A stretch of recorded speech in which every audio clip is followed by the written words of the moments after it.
This is I Thoughty. Today I have a very special video. This video will go unedited and it will be live.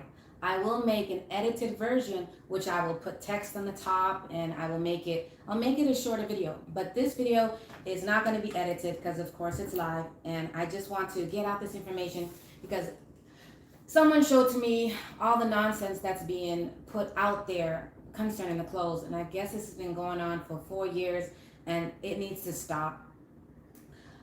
There are many topics that I'm going to cover in this video, but the number one topics are the 7 Torah clothing laws, okay? And before I can get into the 7 Torah clothing laws, and I'm going to be very clear, and you're going to understand me, no one can refute me because my name is Aitari. And if you haven't yet seen my video, I am Aitari, check out the link. It will be in this description of this video. And you will get that link and you will see that I am Aitari. Who is Aitari? Well, the reason I made the video called I am Aitari is because Aitari is mentioned in the scriptures, and this is the person that brings the Monocoty language that nobody was looking for in the last days. This is the woman in Zephaniah 3:9-10. I am that woman.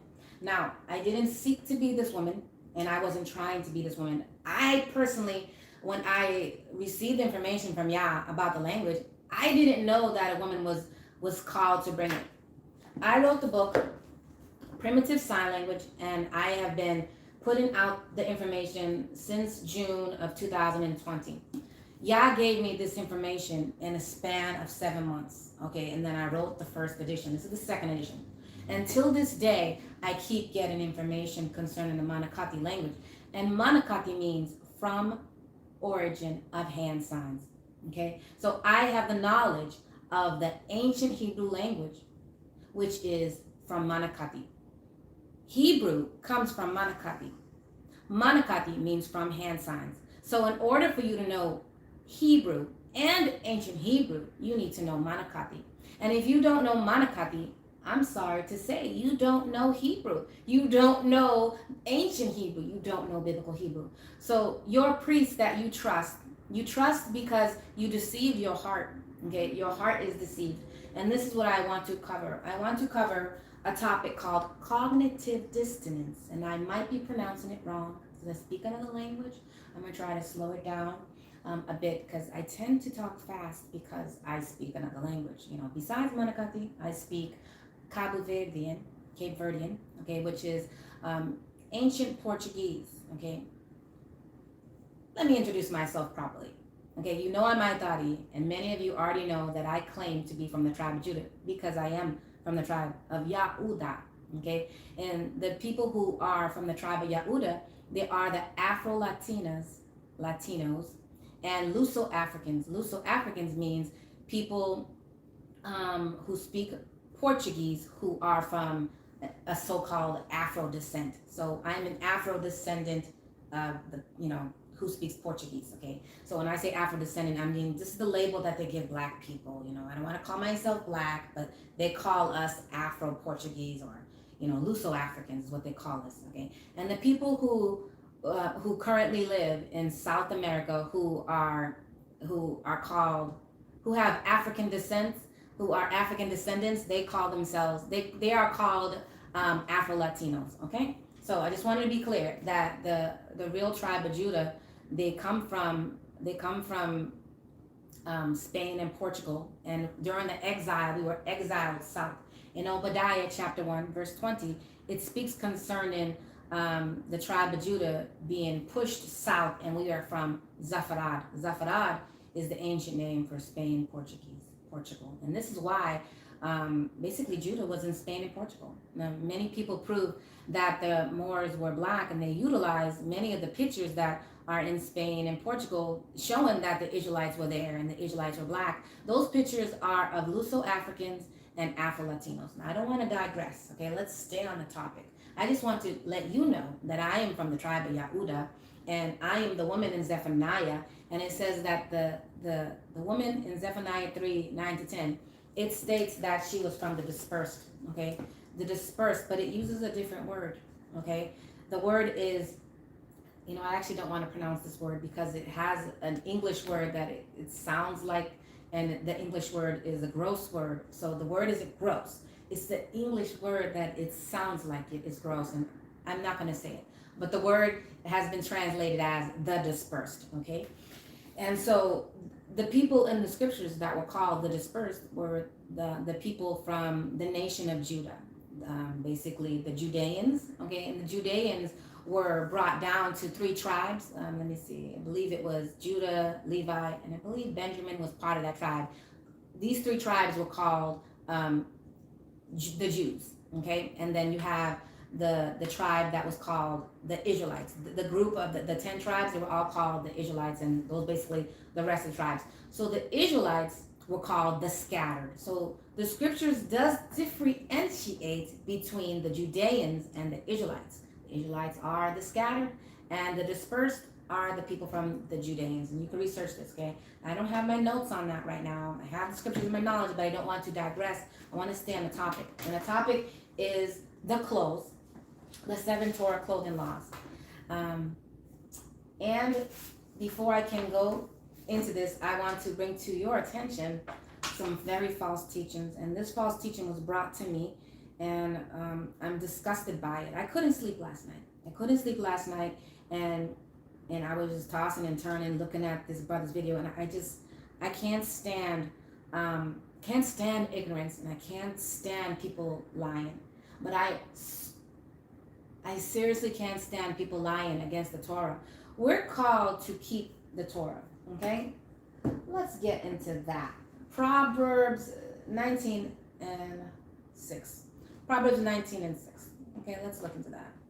So this video, I have nobody reading for me, so I gotta get the scripture. It's gonna be slow, but I will edit this video. It won't be slow. I'll get to the point. Now, I'm known for going right into the point and not messing around, and I'm known for being very clear. This is what I'm told. Okay. He that getteth wisdom, Proverbs 19 and 6. Oh, wait a second. It says Proverbs 19 and 6.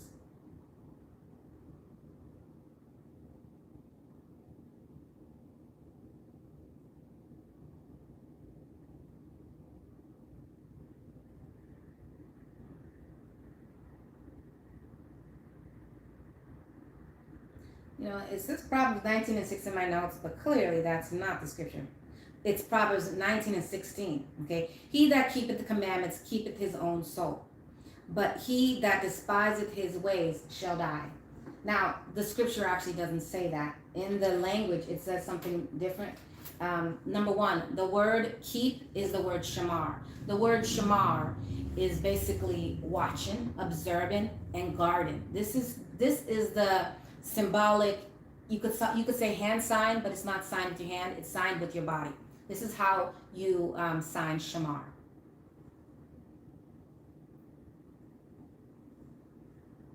You're basically guarding. So when Yah said to keep his commandments, he said to guard it. He said to observe it. He said to be watchful. I'm watching the Torah laws being butchered, being broken apart, being terrorized, and I can't be quiet, okay? And there are many videos out there that's basically teaching you and other people to not wear fringes, okay? And basically telling you to mix clothes, which sounds absurd to me, but I can't believe that many of you guys will fall for that, but many of you guys have fallen for it, and it's quite sad. And so I want to show you a quick presentation of, actually, the video was made by a group called the House of Wisdom, okay? And this is their logo of the House of Wisdom. Okay? House of Wisdom. That terminology, my husband revealed to me, is a Masonic terminology, okay? And there are messianic images in his logo, okay? Check it out. House of Wisdom. Look that right there, okay? And look at their logo. Very similar, huh? I'm not making this up. Boule Look at the Boulet's logo. Look at the wheat. I think that's wheat branches. And look at their symbol. See the 2 dots on the side? It looks like they copied this, but it's because they're using symbolic imagery. And it's for them so they can identify each other, but it's for us too so we can identify them.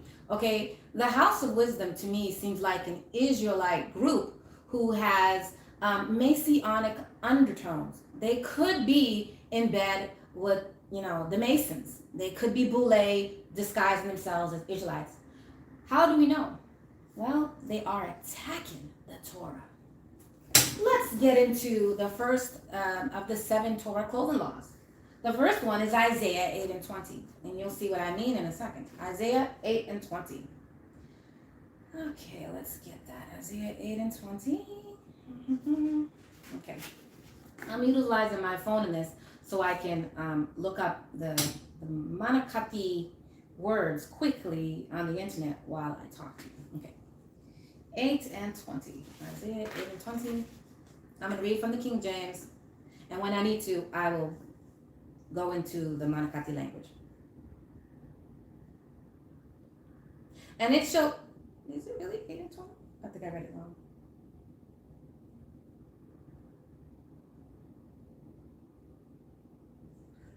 Okay. To the law and to the testimony. If they speak not concerning this word, it is because there is no light in them. Okay? So, the brother or the brothers of the House of Wisdom made a video called The Devil's Fringes. Okay? And they were attacking the Torah law concerning zitzats. Zitzats, many know as zitzits, but it's actually properly called zitzats. Okay? And when I edit this video, I will put it on the top. Zitzats. Okay? Zitzats has a hand sign, and the hand sign clearly shows fringes. And I'm here to show you the hand sign of zitzats to eliminate all doubts. I'm going to show you the hand sign for zitzits. Zitzats actually shows how to tie fringes, basically. I am often asked how to tie fringes, how to make fringes. Well, the word zitzats actually shows you. But if you are not called, if you are not Ithari, you're not going to know this, okay? And so this is why it's important for me to get you to know that I'm Ithari, not for me to get fame, for you to see that for you to test me. I don't want you to believe me. I don't want you to believe the words that are coming out of my mouth. You need to try me. You need to test what I'm saying, and I have proof. I'm not coming without evidence. The brothers from the House of Wisdom, they just said this and that and this and that. They said a lot of outlandish things, and I'm not attacking them, okay? This video is about the 7 Torah clothing laws, but it's a video that is pretty much refuting them, okay? And when you are debating, there's a technique. There's a technique to know who the winner is. The winner is the person that doesn't call out the name or call a name to the person that they are trying to debate with. So, for example, to know that I won would be that people from the House of Wisdom or a different group that I might bring up during this video, if they come out and start attacking me, attacking my person, then I am the one who won the debate. Because why aren't they attacking the subject? I'm not attacking the House of Wisdom. I'm bringing to your attention that the House of Wisdom has Messianic imagery in their logo. And this is something that should concern you. And so they have no reason to attack me. They need to answer to you, the people, why they have Messianic imagery in their logo. And we need to ask these questions. I'm here to bring it to your attention. And so they are attacking the Torah law on zitzits, and I can't be quiet. I won't be quiet. I am guarding the scriptures. I'm watching. Okay, it pains me. It pains me to my soul to see somebody teach the scriptures and not go into the ancient language. I don't mind if you don't know the hand signs for ancient words, But the fact that you go into the Hebrew and you actually question the scriptures, you look into the scriptures, you're going to come to some truth. You might not get the hand sign, okay, without reading my book, Primitive Sign Language, but you will get truth, okay? And doing this will show you to not be a liar, okay? And the House of Wisdom, the guy, I don't even know his name, okay? I couldn't watch the video because he wasn't coming in the scriptures and he wasn't coming in the language. He quoted scriptures and he made references to Strong's, but he made one statement that I did see in the first 5 minutes because I couldn't watch it after 5 minutes. I asked my husband to watch it and dissect it for me and to bring out things that he sees because it pains my mind to watch nonsense, and I just can't. The first 5 minutes was enough and I was just thrown back, and I just asked him to brief me on it and tell me the scriptures that the brother was bringing out. And basically the summary that I received and the information about his imagery being messianic, my husband discovered this and he showed it to me and he pointed it out. That's his forte. He studies all that. You know, I'm into the language and the clothes, okay, and the Torah laws, and he has this thing. We kind of help each other out, and so he helped me in this research. And so let's not digress. Let's get into it. He's definitely attacking the scriptures, and the number one Torah law is for clothes and for all Torah subjects is Isaiah 8 and 20. To the law and to the testimony. We're supposed to look to the law and to the testimony. If they speak not according to this word, it is because there's no light in them. When it comes concerning your food, if they do not speak concerning the Torah and the testimony. Now the testimonies are the prophecies, okay? The prophecies, if they don't quote Old Testament scriptures, and they're not coming in the Old Testament Torah laws of Moses, they don't have the truth in them. This is what Isaiah 8 and 20, no matter what subject it is. Let's say, give me a subject concerning the circumcision. If they don't come with the scriptures concerning circumcisions, and they don't come with the testimony concerning circumcision, there's no light in them. You don't need to follow them. When people come, they need to come in the Torah. So when you go to the store and you buy clothes and you want to throw fringes on them, the people who made those clothes, they do not come in the scriptures. They do not come in the testimonies of Yah. So do not think that that would be a Hebrew garment. Okay, you cannot put fringes on anything, on any clothes that's not particularly made with the laws in mind. For example, if something is mixed, it's not made according to standards. But you know what? It seems like I'm going ahead of myself. I am going to get into the 7 Torah clothing laws. I want to first bring up Jeremiah 17, 9 through 10. Let's go there.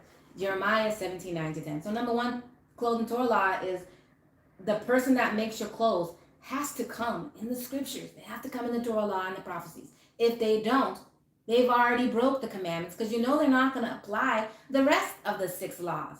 Okay? So if they don't say they keep Torah, you need to keep looking for the next person. Okay? Let's get in there. Jeremiah 17 and 9, and this is really imperative that you understand Jeremiah 17 verse 9, because if you don't, anything I say, and when I reveal to you the 7 Torah clothing laws, it's going to go one ear and out the other. You're not going to hear it because something is going on, and the scripture has already brought it out. This verse is speaking concerning cognitive dissonance, okay, and I'm going to show you a short clip on that, but Jeremiah already spoke about it, and this discovery, scientists have discovered this, and the psychologists, they've known about this for a while. Let's read it. The heart is deceitful above all things, desperately wicked. Who can know it? Okay, and then it says, I, Yahweh, search the heart. I try the reins, even to give every man according to his ways and according to the fruit of his doings. So Yah is testing your heart, okay?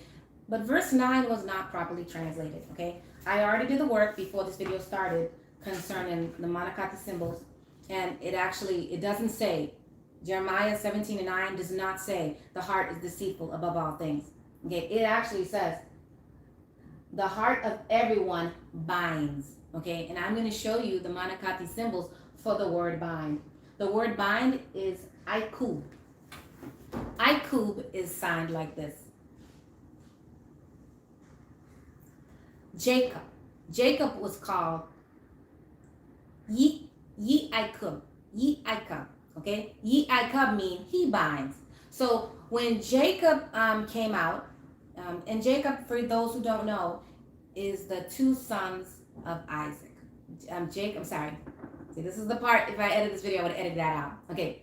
Jacob is one of the two twins born to Rebekah and Isaac. Okay, and they were twins. Esau came out first, and Ye-Ikub came out second. Okay, and Ye-Ikub, actually, it's this hand sign. Okay, it means he does this. Let's get into it. Let's just look into that. This video, I'm going to take it easy. I'm going to take it slow. I'm not too slow, but I'm going to get into the scriptures so you can see it, because you're going to have to go into this verse. Let's just get it together, off of memory, because I didn't prepare to read this for you, but I know it. It's, let's see.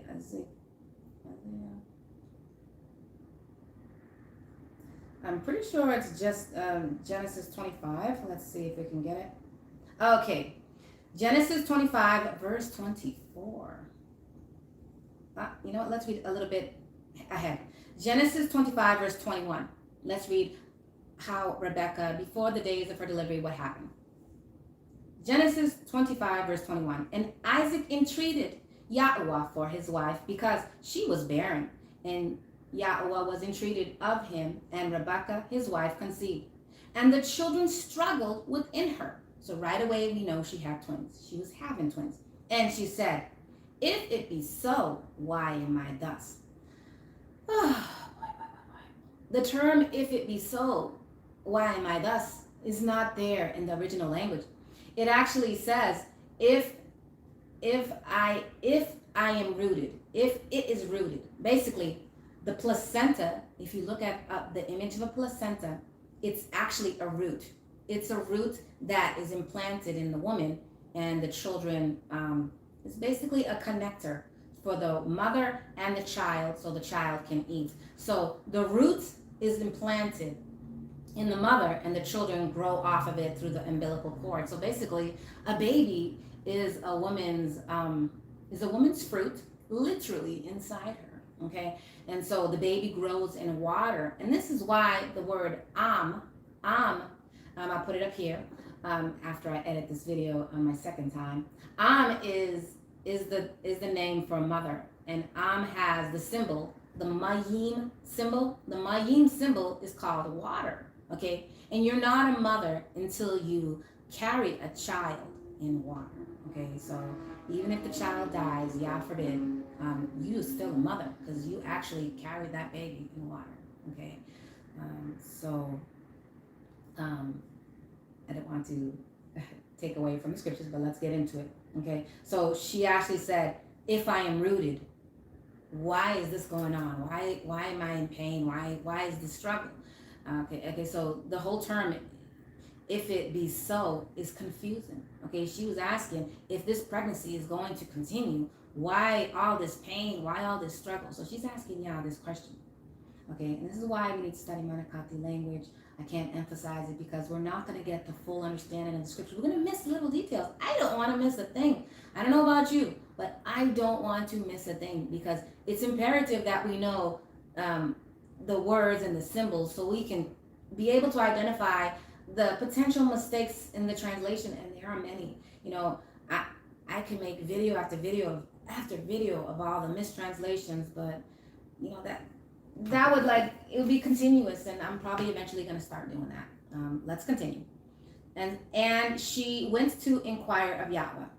Verse 23, and Yahweh said to her, 2 nations are in thy womb, and 2 manner of people shall be separated from thy bowels. So these people, they were going to form 2 nations. And as you know, nations, they're different from each other. You should not expect Jacob and Esau to look alike. Okay, they are different people. It says 2 manner of people. Manner is kind. So 2 different kinds of people.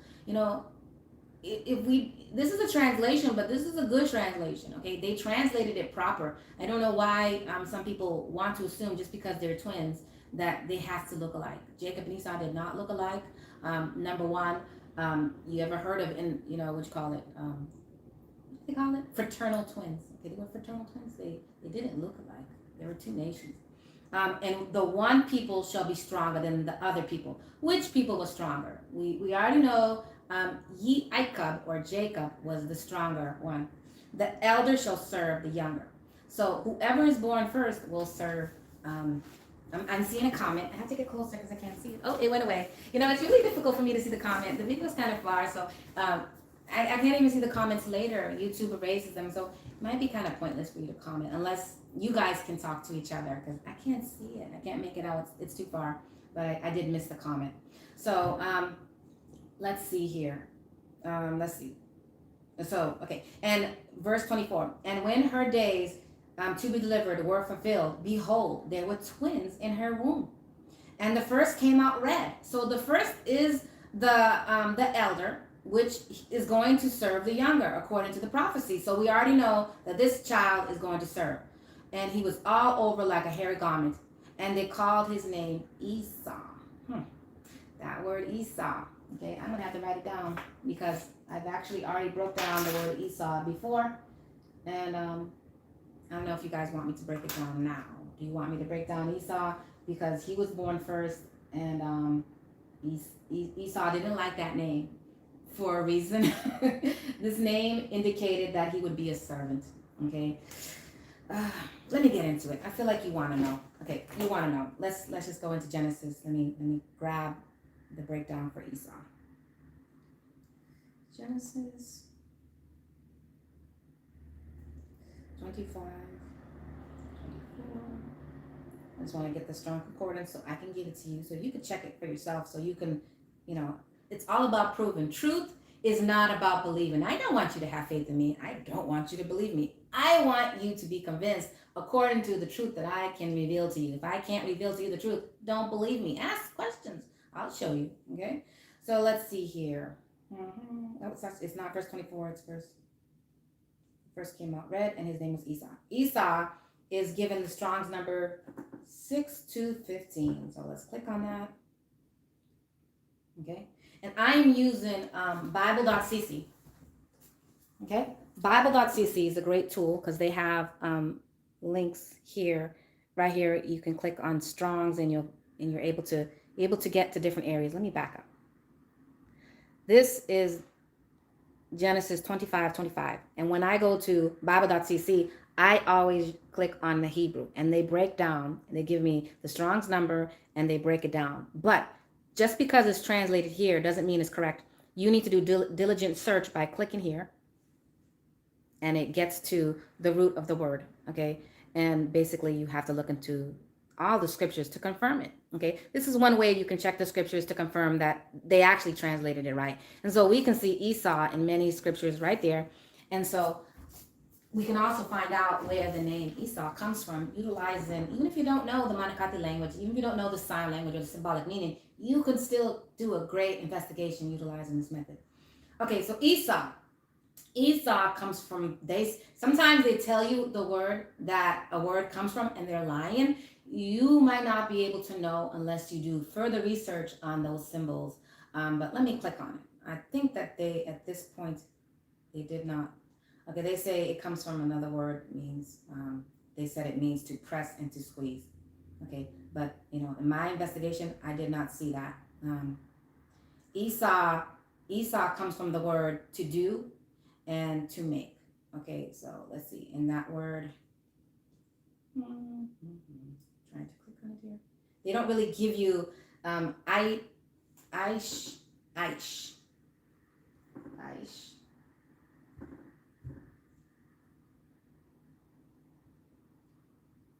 They don't really lead you to it. Esau, the letters of Esau is the Ayin symbol and the Shan symbol and the U'u symbol. So it's Aishu. Aishu, if you want to say somebody did something, you would say Aish. Aish or Aisha. Aisha means like to do. So the word Esau,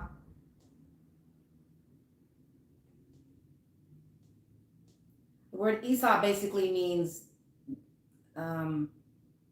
like to make or to do. There's more to it. But you know what? I didn't bring the notes of the word Esau, but it comes from the word to do. So we know that much. Let's continue. It comes from the word to do. And he didn't like that name because basically the name means like it's like it's a servitude name, and he didn't like it. Eventually he was called Edom. He didn't like the name Esau, but that identified him as the first child. Okay, let's continue. At verse 26. And after that came his brother out, and his hand took hold of Esau's heel, and his name was called Jacob. And Isaac was 80 years old when she bare them. So it says that Jacob grabbed the heel of Esau, and that's why he was called Jacob. So he binded Esau. Okay, so this is what Jacob did when he was but a child. Now, when he was but a babe, this symbolizes takeover. Okay, Jacob means to take over. Okay, so right now this is Esau's kingdom. This is the daughter of Babylon's kingdom, and Jacob will grab the heel, bind him, and take over. The Israelites are the ones who are going to be responsible for binding the Edomites. We have the power because Jacob was named he binds. Okay, we're probably the only ones who can do this. We don't know this because the meaning of the symbols was hidden. Now, when you go to Strong's 6123, you'll get to the word which is translated as Jacob, but it's Jacob. Okay, wait a second. Sorry, it's Strong's 3290. Jacob is Strong's 3290. When you go there, Strong's 3290, they mislead you, and I just want to show you what happens when you rely on them. They do lie, and I want to show you how they mislead you, and I'm going to show you the truth to how you can find the word. Okay, so Jacob, you go to 3290. You go to 3290, and then I'm just going to show you Jacob 3290 of Strong's, and then when you click on is they claim the origin. You have to check what they claim, and it says heel footprint, and that's wrong. They lied. It does not come from that word. Okay, it comes from this word, which is Strong's 61 and 23. So basically, I go into 6123. 6123. The symbols are the same. Look at the symbols. Yikud. Oh, Yikud. Oh, that one's actually different. Okay, that one's actually has a dalet symbol. I didn't notice it. Okay, the modern Hebrew letters. Okay, that one is actually the dalet symbol. That was not the beat symbol, so that one was a mistake. Okay, Jacob. Okay, so perhaps it does come from the word heel, but either way, Jacob, the symbolic hand gesture is this. Is this, being grabbed and taken away. So that's what Jacob did. He grabbed Esau's heel and he took him away. So let's continue. Okay.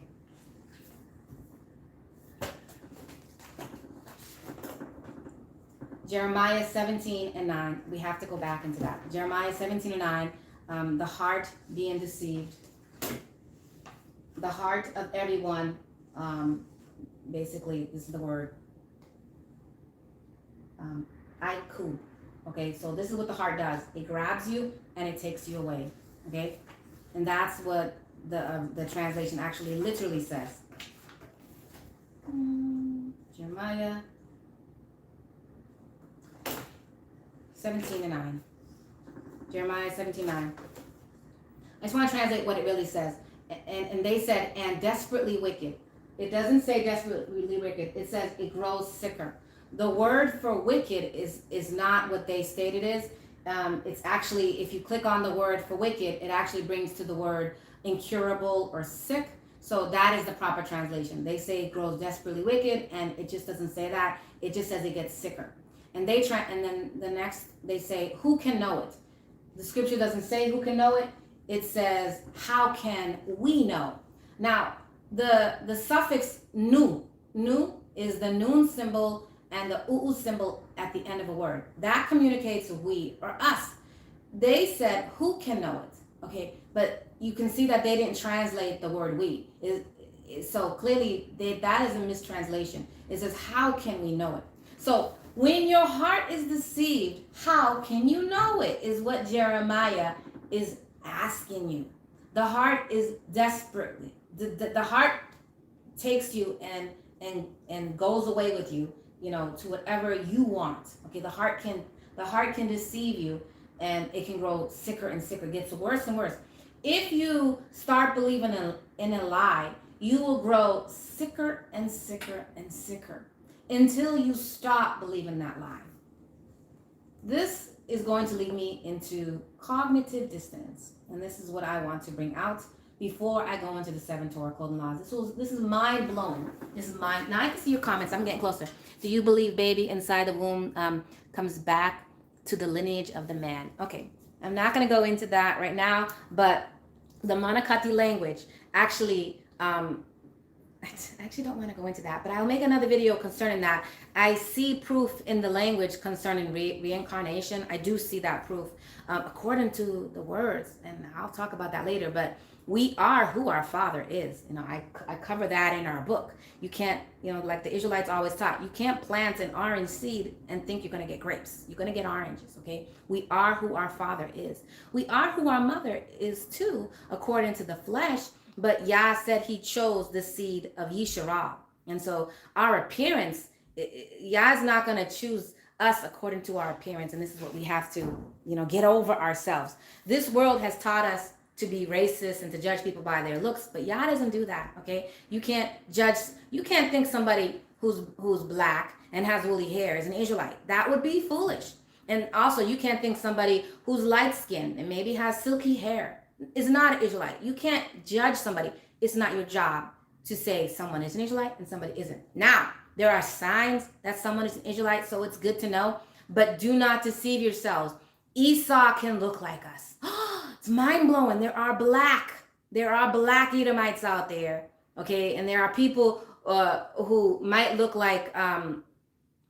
Chinese and they could be Israelites. Like, being an Israelite is of the Father, so we could look like whoever we want to look like. Let's continue.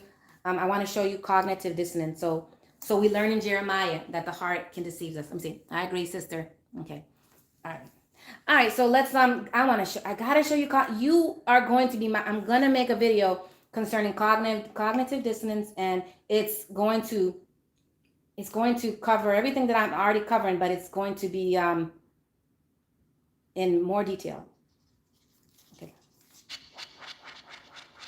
I have to show it to you this way so they don't take down this video. Cognitive dissonance is the psychological discomfort that we feel when our mind entertains two contradictory concepts at the same time. Okay, so in order for me to be able to put someone else's video, I got to comment here because this is a commentary video.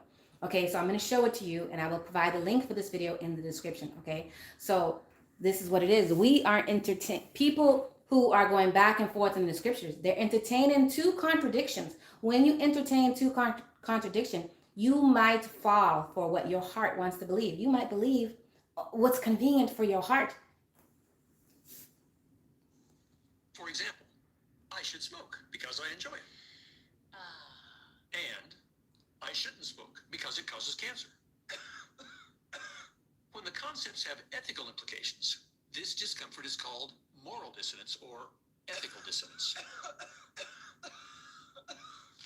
Growing up Catholic, I think, and holding this value, the value of life so sacred, but also going to a combat zone. I have a duty to the country, and I also have a duty to myself as a person who believes in the value of life. So as you see, someone who is a soldier and who believes in Yah, they're fighting within themselves. Do I kill this person who I'm told is an enemy, or do I let this person who I clearly see didn't commit a sin live? And so you're torn. In cognitive dissonance, if you're in war, you're going to tell yourself that guy deserves to die for your survival. You have to lie to yourself that he deserves to die. and this is what our heart does. And then you'll go through the whole war thinking, oh yeah, these enemies, these are all enemies, and they might not even be your enemy. You're told that that's your enemy. So let's continue. Almost all people except psychopaths have a mental picture of themselves as ethical people. But sometimes people find themselves acting in unethical ways. This creates cognitive dissonance. When someone who's serving Yah sees an Israelite acting wicked, this is the reason they're acting wicked. They have cognitive dissonance. They decided to follow their heart. Okay, all of us who serve Yah, initially we come in, we want to do good and we want to follow righteousness, and we're taught to follow the Torah. And when we deviate from what is right, it's because we deceive ourselves. The important thing is how people resolve that moral dissonance. For example, suppose you think of yourself as a good person, but your boss asks you to mislead customers about the reliability of your company's new product. This situation creates cognitive dissonance that is psychologically and emotionally uncomfortable. In this context, the dissonance seems to manifest as guilt, an unpleasant emotion that you wish to resolve.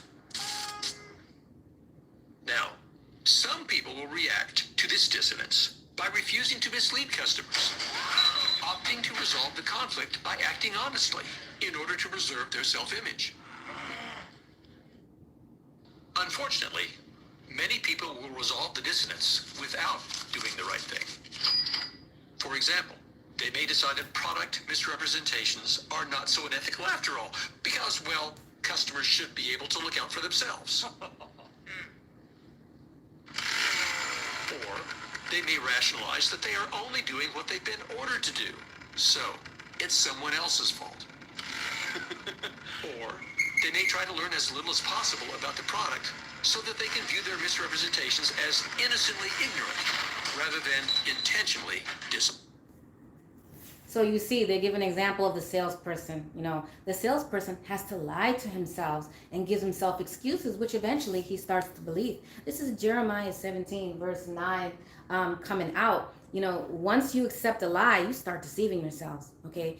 And so it goes further, and then you become disillusioned, and then you start becoming that wicked person that you abhorred in time past. So when contradiction starts, now there's controversy right now concerning clothes. Some people are mixing the clothes, and it's obvious. They'll grab a Walmart or Gap t-shirt. I don't even know if Gap is still open, but they'll get a t-shirt and they'll put fringes on it. This t-shirt is unisex. We can't wear unisex clothes, something made for a man and a woman. I mean, you can't do that. Number one, it's a foreigner. There's so many things wrong with American t-shirts, but this is the average Israelite garment. This is because people who call themselves priests or prophets or apostles or whatever, they are trying to prioritize fringes over the clothes. You can't have fringes before the clothes. The clothes comes first.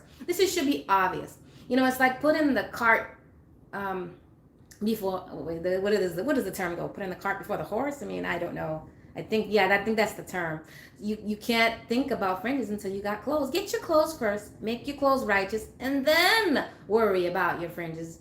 And so the problem is the controversy, get your fringes, in a rush. You should not rush anything set apart, okay? Being set apart is expensive, and it's a lot of work. Let's continue about cognitive dissonance, just so you can realize that when there's controversy, and there's, if there's dispute concerning the scriptures, so we're talking about scriptures, we're talking specifically about the clothes. When there's a dispute, and there is, and you want to follow your heart, you can find reasons to not do the right thing. Honest. So I like to think of myself as someone who's very responsible with academics. I go to class, I show up, I complete my assignments, but every once in a while I decide not to go to class. So sometimes I'll tell them I'm not feeling well, or some other excuse that may or may not be completely true. So that's definitely an ethical issue, and it's something that brings me a lot of guilt afterwards. But then I also do a lot of rationalizing of it away and thinking, oh, everyone does it, it's not a big deal. Professor David. rationalizing you breaking the Torah law is a big deal, okay? Now, it's okay. I want to be clear. It's okay if you don't have Hebrew garments. It's okay. But do not lie because you don't have Hebrew garments and say, Walmart t-shirt is fine, slap some polyester fringes, I'm good to go. That is not going to help you ever to get the proper apparel. You can't lie. The problem is many brothers are accepting other brothers' lessons and they're deceiving their heart, thinking that it's okay to not do it the right way. And then when someone else who comes in who's new, they see, oh, you got that Hebrew garment for $20, because all they did was spend $10 on fringes and bought the $10 shirt. So it's more affordable. And so the people who come in, they're new, they're easily influenced. Of course, they're going to go to the path of least resistance, but the path of least resistance makes us look ugly. Wearing a set apart apparel shows we actually arrived. I don't mean to go off topic, but I don't think I'm going off topic. I always come to you when I'm doing these videos on my other page, I have another YouTube page which I teach many different topics in the scriptures. I come in Israelite apparel, okay? And when I do a Hebrew garment video, I always come in my apparel. I don't sell set apart clothes and then not own it. I need you to pay attention. Many people are selling set apart clothes, and then when they make a video, they're not even wearing it themselves. So they're not even doing it the right way, and then they themselves don't have it. So I do my best to wear set apart garments whenever I can, except when I'm mowing the lawn. I don't want to get my set apart garments dirty. I'll probably just wear anything. But, eventually when I have time, I will make, clothes where I can actually, work outside and not worry about getting dirty. But let's continue. Van has noted, in situation after situation, literally hundreds of experiments reveal that when our conduct clashes with our prior beliefs, our beliefs swing into conformity with our conduct without our noticing this is going on. Woo! Did you hear that? Without us knowing it's going on. That's Jeremiah 17:9. When we find it acceptable to lie to ourselves even a little bit, it gets worse and worse and worse, and you don't even know you've been lied to. You lied to yourself. Okay, I am bringing out the fact that a brother made a video. The group is called the House of Wisdom, and I see Messianic symbolism in their logo. I'm making this video concerning the video that they did, okay? But they deceiving many, but it's not them deceiving anybody. It's the people wanting the lies to be told to them. Speak to us smooth words. They want smooth words. They want the easy path. They want to be lied to. This is the trouble with us. We don't want to work in keeping the Torah. It's work to be set apart, and it's costly to be set apart. Our food is more expensive. Our clothes are more expensive. It's harder for our children to be educated because guess what? We can't put our children in public schools, although sometimes we do. And half the time, maybe more than half, I've homeschooled my children, but much of the time they did go to school because I felt compelled to teach them, to send them to school because I didn't have the time. But then something would happen and I would end up taking them out of school. And so it's hard it's not impossible. We need each other. We need a community. And I say this all the time, but by ourselves, it's difficult and we can't make excuses. I knew bringing my children to school that it would corrupt them. I never lied to myself at that time, but I said I had no choice. And then I did. And then something bad happened. They got corrupted and that was my fault. And then I took them out, but imagine if I lied to myself, I wouldn't even have the knowledge to take them out of school. Let's continue. In other words, too often we remind ourselves that we are good people and conclude that what we are doing must not be bad because we're not the kind of people who would do bad things. Hello? The human ability to rationalize, or in other ways, distance ourselves from our bad acts, sometimes seems unlimited. And unfortunately, we can quickly begin to see our wrongdoing as acceptable. It's just where your brain goes. Your brain is trying to help you tell the easiest story. I think some of the most common rationalizations are easy. Okay, everybody wants the easy way. I know I shouldn't do this, but it's for the greater good. These things happen. it's not illegal, So I think those are common excuses. I don't know that people usually You believe can't make excuses for the Torah, not for the clothes, not for the food, not for anything in the Torah. Upon our moral decision-making and actions. But here are 3 quick suggestions to help minimize or combat cognitive or moral dissonance. First, never ignore that guilty feeling you sometimes get. Stop and honor. Where does that guilty feeling come from?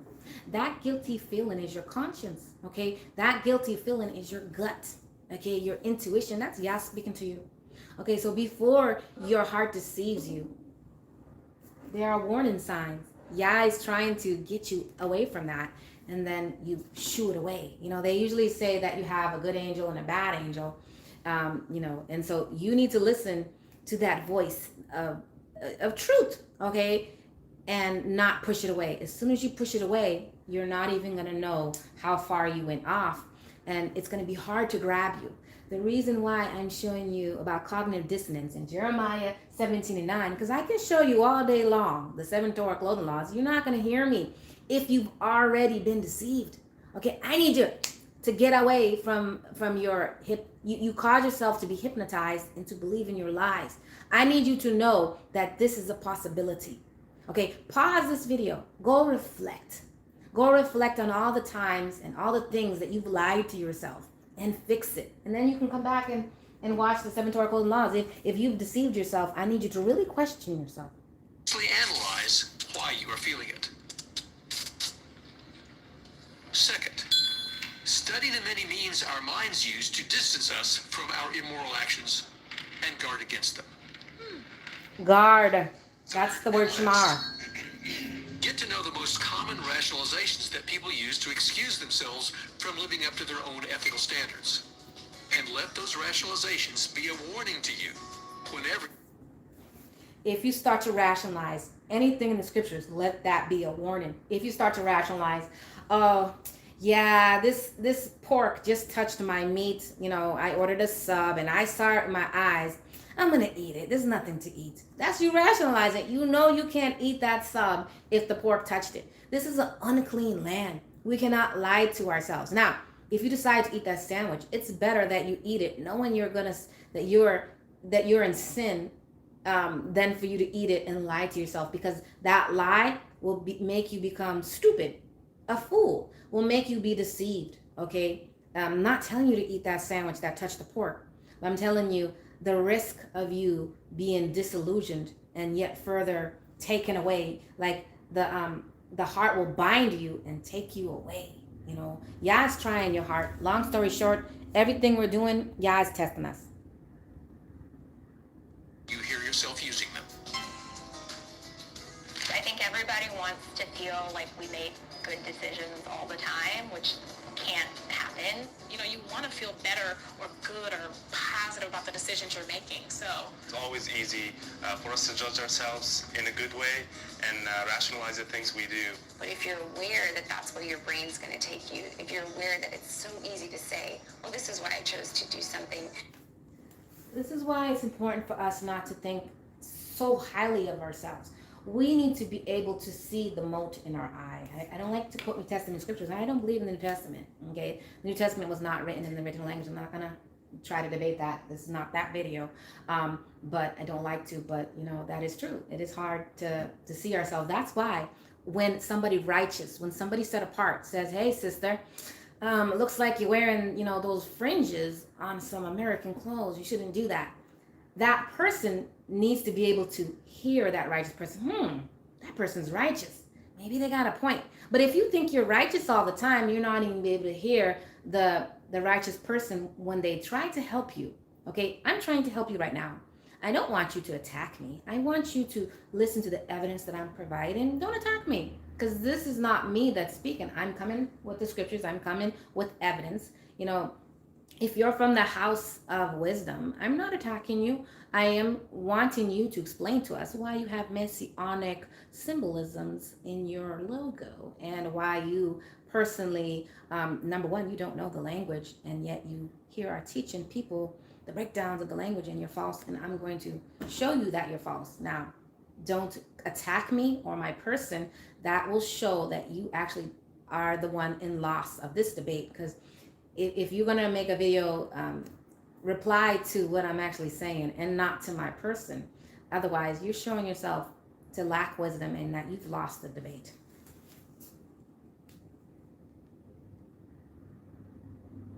Then you can be willing to take the time to say, okay, I know that's what's the fastest route, but if I'm going to reflect on this, how can I not rationalize? How can I not choose to do that bad behavior?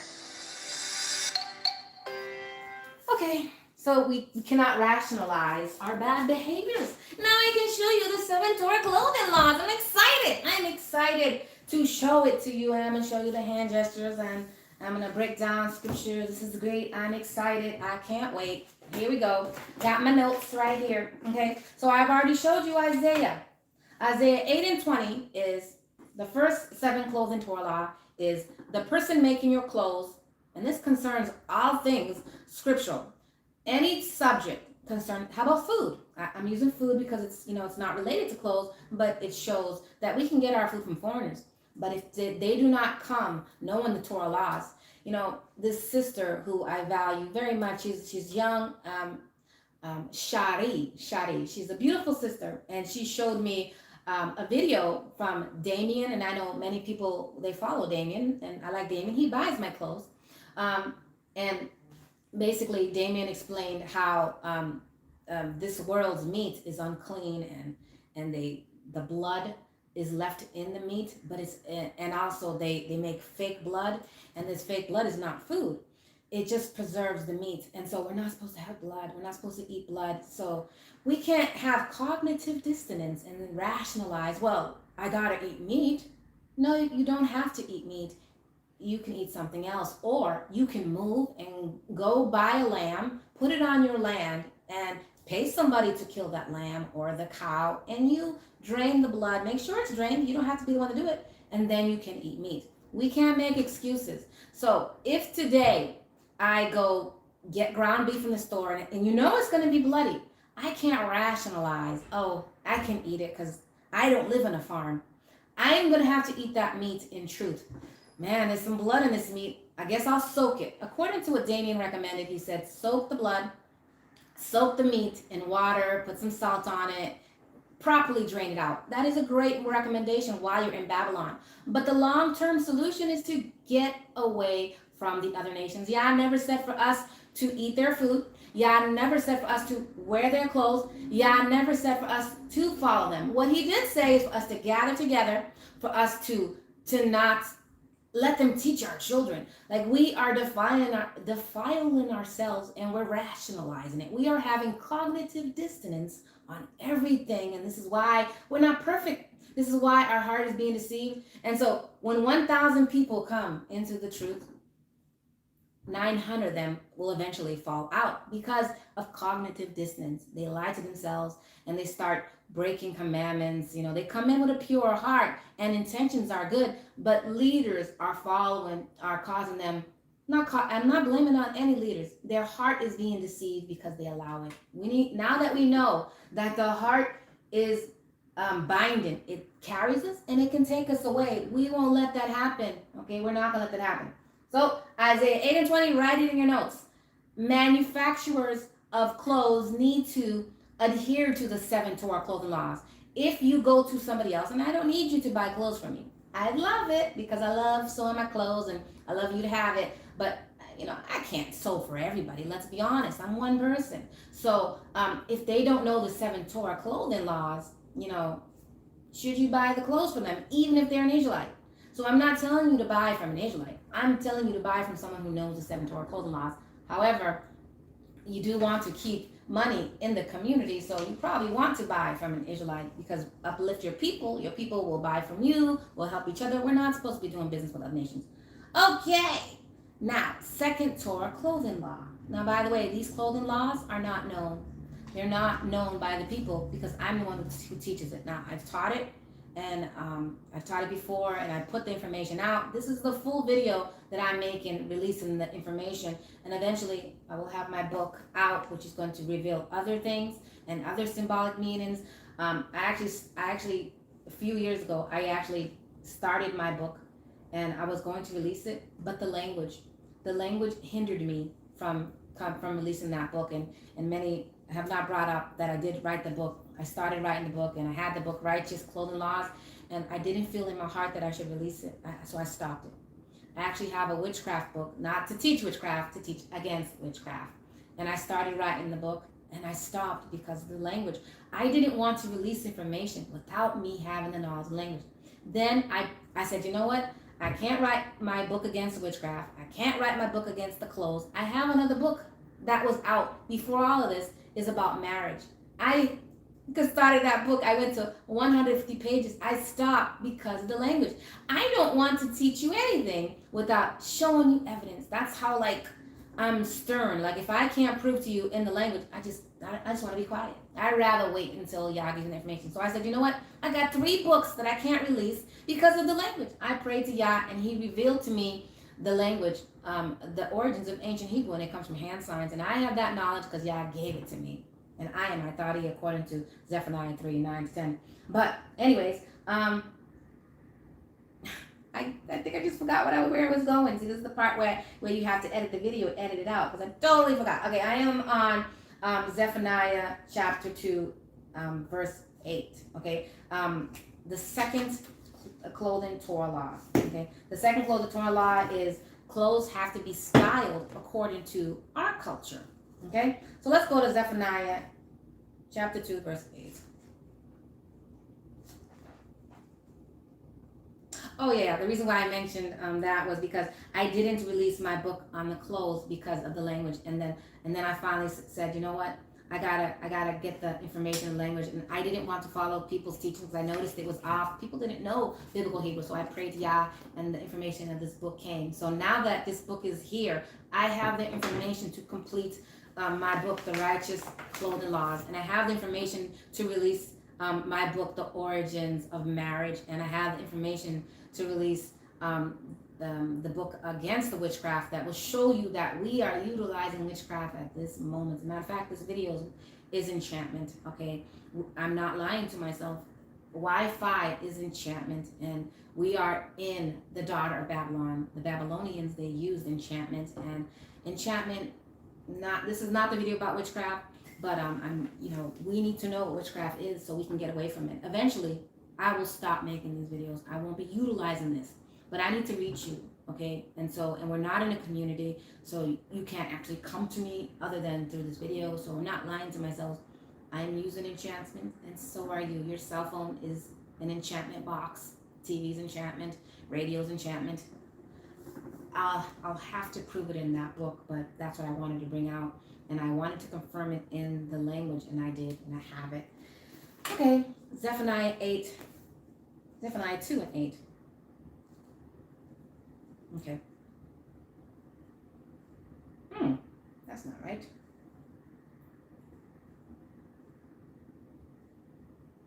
I'm putting down these scriptures, and that's totally not it. Let me see.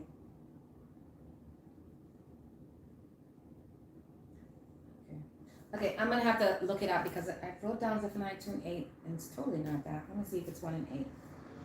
Oh, it's 1 and 8. Zephaniah 1 and 8. I was off by 1 chapter. Zephaniah 1 and 8. Okay. Clothing law number 2.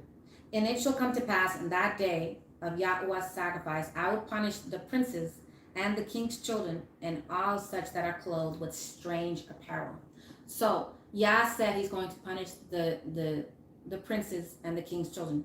Why not punish all the people? Why would he just punish the king and his children and the princes? Well, the princes actually is the word shar, and the word shar is leader, and it's also prince. So these are people that are in a high position, and they actually lead the people. Okay, these are leaders of the people. So if the leaders of the people are wearing foreign apparel, what do you think the people are going to wear? Now, when you read the scriptures in Joshua, Yahushai, the book of Yahushai, after Moses died, Yahushai, what you know as Joshua, he led the people and everybody followed him. And after he died, people just kept going off, and it's really quite sad. The leaders are responsible for the people, and the people follow the leaders. So when the leaders are off, you can know the people are off. We have to be careful not to respect of persons, okay? Here I am. I'm by myself. I'm a mom. I'm a woman, okay? And, you could say, I'm not following her. I don't want you to follow me, okay? I want you to follow truth and follow evidence, okay? I'm not here to give you imagery for you to be like, oh yeah, she looks like she's telling the truth. Follow her. No, I don't want you to follow me. I want you to follow the Torah, and I want you to question everything, because people are out to deceive you for their deception that they have in their heart. Okay, they're not clean in their heart, and they're out there to deceive you. Why are the leaders? Why are the yeshar'al, which is Israelite leaders, all going off so much? Why? Because you follow them, and you're following them, and you're not questioning them, and so they feel they can go anywhere they want. They basically will tell you whatever is in your heart. When they feel you will reject them, they know that it's going to affect their money, and so they tell you what you want to hear. Okay, so you wanting the lies after you get cognitive dissonance in your heart, when your heart actually accepts deception, and the leaders who teach deception, it's really difficult for you to get out of it. And the leaders, they go off, but it's you helping them go off. You can't accept their lies. Why are the people who don't even know the language able to persuade you so much? Because you yourself have not studied. You are responsible to study the language. You can blame the leaders all day long, but that's not going to help anything. You need to take responsibility for yourself and for your knowledge. I mean, I wrote the book Primitive Sign Language, and I have a course for, to explain to you how to interpret the symbols, and nobody has paid for $20. It's $20 a month, and these videos that I make on the website, I have to pay Venmo for the videos that I post on the website, so it's not free to me. Putting out information on the internet, I don't know why people think it's free. Yeah, YouTube's free, but is it free when they put all these advertisements and they try to persuade you out? That's not free. That's actually, YouTube's making money by you being on here. They're making their money, whether I get money or not, which I don't. They're making their money. That's why they want you on here. So nothing is free. So I want no distraction when I'm teaching, and I will not post my videos on YouTube. I want to use Venmo, and Venmo costs $84 a year, and I require a fee so I can bring out many things. The language, I wrote the book's only $25, but the language, I have to do a volume 2 of this book, and it requires your support, and the support really is not there. So I'm going to be giving out the information slowly, very, very slowly, according to how much you want, okay? So let's not digress. The leaders who wear foreign style apparel will deceive the people. So number 2, to clothe in Torah law is not to wear clothes that is styled like the other nations. Let's go into Joshua chapter 7. Joshua chapter 7 is speaking concerning when the Israelites had an unclean thing, and then the nations, the Israelites were fallen in war, and Yah revealed that somebody broke the Torah law. Okay, Joshua chapter 7 verse 1. But the children of yeshar'al committed a trespass in the accursed thing, for Achan, the son of Carmi, the son of Zabdi, the son of Zara, of the tribe of Yehudah, took of the accursed thing, and the anger of Yahweh was kindled against the children of Israel. Now, if you read Joshua chapter 6, you'll see that Yah made a law. He said, okay, when you spoil the Babylonians, don't take this, don't take that, and that was a law, and so that was the commandment for that time. And so Achan did not listen, and he took of the accursed thing. It becomes a curse. It becomes a curse if you disobey Yah. So you don't want to disobey Yah. It's pretty, I like to think of karma as the curse. It's like justice is going to happen. Yah has everything in automatic mode. You do this, you should expect something else to happen to balance out what you did. So if you steal, you shouldn't expect a blessing to happen for you. You should expect a curse. And so let's just skip and go to Joshua chapter 7, verse 19. We're just going to go on because if you continue reading, Joshua and his men, they're looking for who took the accursed thing. Yah doesn't reveal who. He's letting Joshua know, and he has to do diligent search. So verse 19. And Joshua said unto Achan, my son, give, I pray thee, glory unto Yahweh Elohim of Yeshar'al, and make confession unto him, and tell me now what thou hast done. Hide it not from me. And Achan answered Yahushai and said, I indeed have sinned against Yahweh Elohim of Yeshar'al, and thus have I done.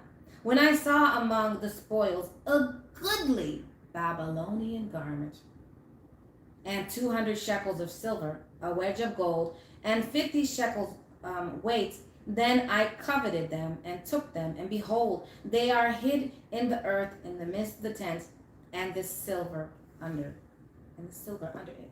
So Achan confessed he took what he called a goodly Babylonian garment. So we cannot, think, let's say Tommy Hilfiger. We cannot say, oh, Tommy Hilfiger has great style. Oh man, that's a nice outfit. Let me throw some fringes on that dress or on that polo shirt. We cannot think so highly of the foreigner's apparel. I don't want to wear that. Why would you want to wear it? It doesn't. Number one, the clothes are likely unisex. They're probably gonna mix the fabric with the thread. When I sew 100% fabric clothes, I use 100% fabric thread, cotton thread. I use cotton fringes, and I use cotton violet borders. Everything has to be the same. Okay. So we cannot have our clothes styled as, if we're Hebrew Israelites, we can't look like we're Chinese. We can't look like we're East Indian. A lot of Israelites are wearing Indian apparel. They're wearing Arabic apparel, basically polyester shirts. You guys are following the nations. You guys are the shiny Israelites. I call you guys, I don't go out and I tell people you're the shiny Israelites. I stopped doing that. But you guys are the shiny Israelites, wearing your shiny gold and your shiny green. You're wearing Frankenstein fabric. That's what I call polyester. Number one, poly means more than one. The root word of poly is more than one. And so polyesters, you're not supposed to use multiple, you're calling polyester one, but polyester means many. So already the fabric is a mixture. And so you're mixing. Let's just go into mixture since I've been talking about mixture. You're not, the third clothing Torah law is not to mix. Let's go into that because, the house of wisdom mentioned this scripture, and we need to really look at it, really investigate it according to the symbols and according to what the scripture says. I think it's very clear not to mix, but apparently, when your heart wants to mix, you will find a way to mix it, regardless what the scripture says. Deuteronomy 22, verse 11, concerning mixing, the third clothing Torah law. Thou shalt not wear a garment of diverse sorts, as woolen and linen together. Why is that so unclear? Why is that so unclear? I've heard people say that it's only talking concerning wool and linen, and you can wear whatever you want. I don't agree. I don't see that in the scriptures. I don't know why anyone would want to think that is when Yah speaks concerning the people, he says not to mix. When he says concerning sowing your land, your land to crop, he says not to use two different animals. He says not to mix. He says not to have two different types of animals lay together, not to mix. He says for a human to sleep with an animal, not to mix. All throughout the scriptures, you hear Yah saying not to mix. But for some reason, in your cognitive distance, in the deception of your heart, you think or you want to believe, because you've deceived yourself, that Yah is excusing clothes. Clothes is a representation of your inner person. What you wear is showing people your inside. So if you dress like a harlot, even if you're not a harlot selling your body, you're on your way to be a harlot, and you're telling the world you're a harlot. Okay. Now, if you're in policeman uniform, I'm gonna think you're a policeman, right? It should be obvious. wear a police uniform. Let's be a police. You might not be a police. You might be someone posing as a police, but I'm going to think you're police. If you look like a nurse, I'm going to think you're a nurse. I mean, why is this so? If you dress goth, I'm going to think you goth and you're into that culture, the death culture, the low energy vibration culture. I don't know why you would think anybody would think that you're on a higher vibration. You know, you are who you project yourself to be. I'm going into Bible.cc. I search Deuteronomy 22 verse 11, and I'm clicking Hebrew, and I'm just confirming what the words actually say. It says no wear garments, wool and linen mixed together. That's what it says. So the translators translated a mouthful. They said, thou shalt not wear a garment of diverse sorts as linen and wool. But in the Monocoty language, it is very short. It's very simple. It says, no, you wear garments, wool and linen mixed together. It specifically says wool and linen. The brother from the House of Wisdom, he said that it's speaking concerning animal fabric and concerning plant fabric, and you're not supposed to mix that. But the scripture doesn't say that it's animal fabric. It says wool and it says linen. So we cannot lie to ourselves. This scripture is speaking specifically concerning wool and linen, okay? But we know the nature that Yah doesn't want us to mix anything. That's not in the nature of Yah. And why would you want to? If you research how clothes were made, before the Industrial Revolution, before people even jumped into the scriptures, people never sewed cotton with polyester thread. They always sewn cotton with cotton thread. And they always used to sew linen with linen thread. That was the thing. It's a new idea.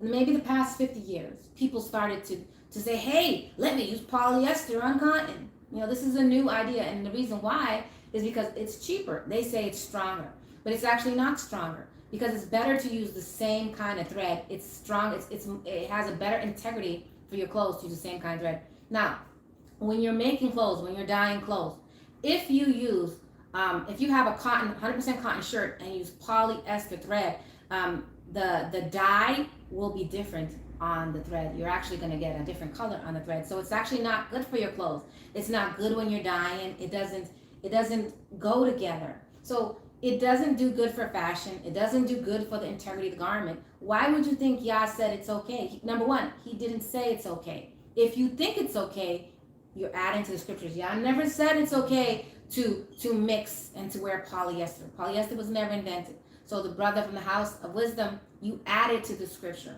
okay? You need to look at yourself. You added when you said that it was okay to wear polyester. You sit there wearing polyester, and we never even had that fabric. That fabric, number one, is unbreathable, okay? Anybody who wears polyester, you're not even promoting the materials that Yah made, okay? You're not even, why would you promote polyester? Polyester causes people to be sick. It brings down your vibration and your frequency.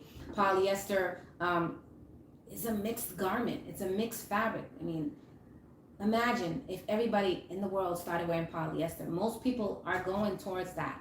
The world is being polluted. Polyester is ending up in our food. Look it up. In ocean animals and fish, they're eating polyester, the fish, and then we eat it. We're gonna end up eating, the chemicals that they throw out into the world. We cannot stand behind pollution. Polyester is polluting ourselves. Okay, we pollute ourselves immediately when we wear polyester, and eventually we pollute our children and the planet. We should not stand behind. We should be the people who only want things that Yah made. We should not want polyester or anything chemically made. We should not want hybrid fruit, hybrid clothes. We should not want to have a hybrid pet. I'm not saying dogs of different breeds, because dogs, they can come in different, you can mix dogs. A dog is a dog. Their breed. They're malleable. I'm not speaking concerning the dog, but like a cat dog.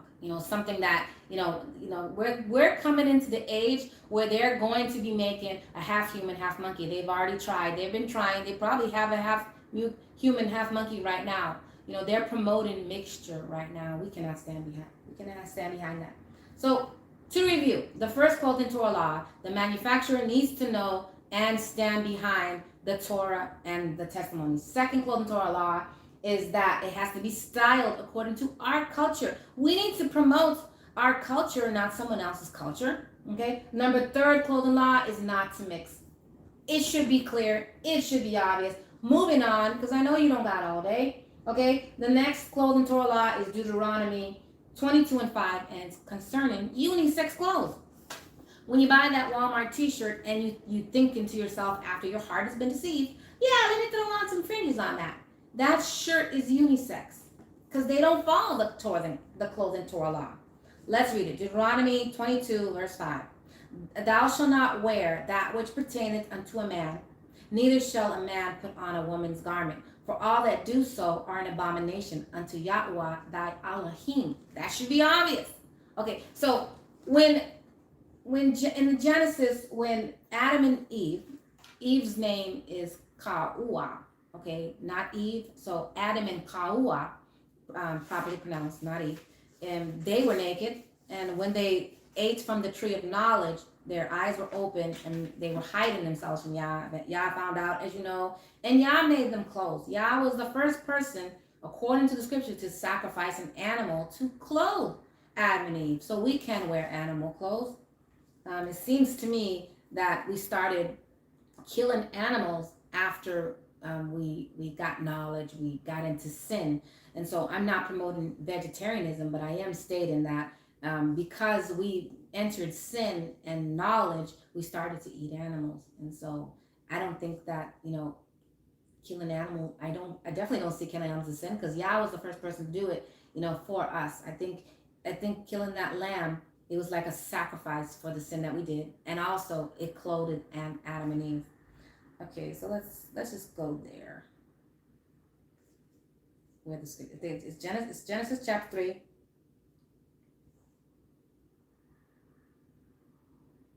Okay.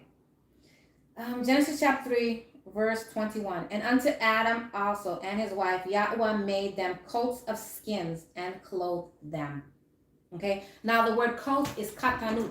I use that word often in the Bible, but katanut, it just means like a tunic. I would translate katanut as tunic. Okay. So Yah made Adam and Eve tunics of skins. Now it doesn't say that it was the same kind. They didn't get the same apparel. Ka'ua received the tunic. Adam received the tunic. You can bet for sure that Ka'ua's tunic was made for a woman and Adam's tunic was made for a man. This is an assumption. Why? Because the Torah law is that a man shall not wear a woman's apparel and a woman shall not wear a man's apparel. But yet the scripture doesn't clarify that. We can know that because the nature of Yah, obviously he doesn't want Eve to look like a man. He doesn't want Adam to look feminine. So yes, a man wore a tunic and a woman wore a tunic. They're styled differently. So this is the fourth clothing Torah law, that a man and a woman, their clothes have to be styled differently according to their bodies. You don't want a man's clothes to look feminine and a woman's clothes to look masculine. You want each of them to have their tailored look and their appearance. So I say this to say, pants is not a man's garment, okay? A pants is an underwear. Now, Yah did not make Adam pants when he covered his nakedness. He made him a tunic. Your tunic is responsible thus for your nakedness. He didn't make Eve a pants either. The tunic was responsible to cover Eve's nakedness. So pants is an undergarment. Now, many brothers will use a scripture concerning trousers. A trouser is an underwear, okay? The scripture where it mentions trousers for a man is an underwear, okay? So it's an underwear. Pants is an undergarment. We're supposed to cover our pants with our tunic. Okay, back in the day, people used to wear long garments. That was preferred. Maybe when they was in the field, it was a little bit higher risen, maybe covered their knees. But for the most part, people wore long tunics, and that was responsible. Pants is a style, a modern style. Now, it's an extra layer of clothes, so it does protect us. You can't say women didn't wear, pants or underwear just because the scripture doesn't mention it. Of course, we wore underwears and garments under our clothes. During the cold season, you see the Eskimos, the females wear pants. It is terribly cold to be a woman and to have air go up your dress and you have no pants. I suffered that lifestyle when I first came to the truth. The scriptures came out and women couldn't wear pants. And so I had to go out. I'm from Massachusetts. I had to go out in the terrible winter and the air, I almost got frostbite. Like the wind and the snow, my legs were ice. And that's not fair. That's not righteous. Because the brothers thought that the woman couldn't wear pants. Anyways, it is a Western idea that pants is made specifically for a man, and it's not. Women should have pants styled for her, and a man should have pants styled for him if they wear it at all. The tunic is responsible to cover your derriere for a man and a woman. So when we see that the men's pants are sagging, we're complaining about the pants. Raise your pants. I say bring down your tunic, okay? Because if that person sagging his pants was wearing a long tunic, we wouldn't be having an issue on his pants. I don't have an issue with you sagging your pants. I have an issue with you having a short shirt and your tunic not being long. You're not being modest. So the fourth clothing Torah law is to be modest. When you wear pants, I'm saying a woman can wear pants, but I'm not saying for you not to cover your butt. Cover your butt. Make sure your tunic covers your butt. Okay, and be modest. The whole point that I'm bringing out is to cover yourself. Okay, a pants is an extra layer of clothing that brings modesty. I have pants on my website for a woman, and it's a wide pants. It looks like a skirt. It's really comfortable and warm. I love wearing it in the summer because it's wide. Air goes through it, and it's very modest. So if I'm doing some work, I'm not gonna fear the wind taking away my skirt. I'm very modest in my pants. Okay. So, now we're going to go to the fifth clothing Torah law. I just want to make sure I wrote them all. We got 5 covered. The fifth clothing Torah law, this is where we're going to have fun, okay? Numbers chapter 15, 38, and 41. This is the reason why I brought up the House of Wisdom, because they made a video called The Devil's Fringes, okay? I'm going to show you that fringes are not the devil's, okay? The word devil is an English word, okay? Evil. D in the Spanish language and in the Portuguese language is saying of. Evil. Evil is devil. The word devil is from evil. So evil means from evil, okay? Or of evil. Someone who is called a devil is from evil or of evil. So it's a good terminology, but fringes is not from evil, because according to the scriptures, we're supposed to have our fringes to keep the Torah. Guess what? If you have been deceived and you think that the fringes are devilish, and it actually is in the scriptures, and I can show you in the hand gestures that it's there, you actually are despising the Torah law. If the fringes and you look down and it's not there, where are the Torah laws?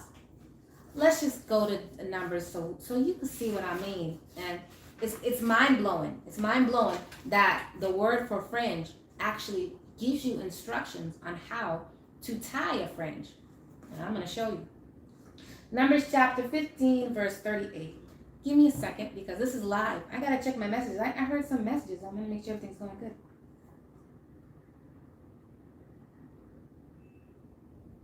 Okay, everything's fine. Okay, this is live. This is the part I would have edited out. I can't do that. Okay, Numbers chapter 15, verse, let's start at 37. Okay? And Yahweh spake unto Mashah. Mashah is the name for Moses. I'm not going to say Moses because that's incorrect. Let's represent.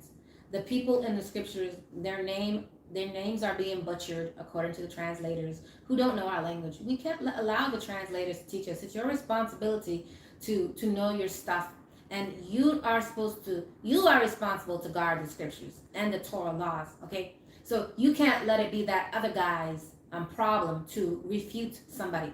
I am refuting the House of Wisdom in a nice lovingly way. I'm not attacking you, whoever you are, and from the house of wisdom.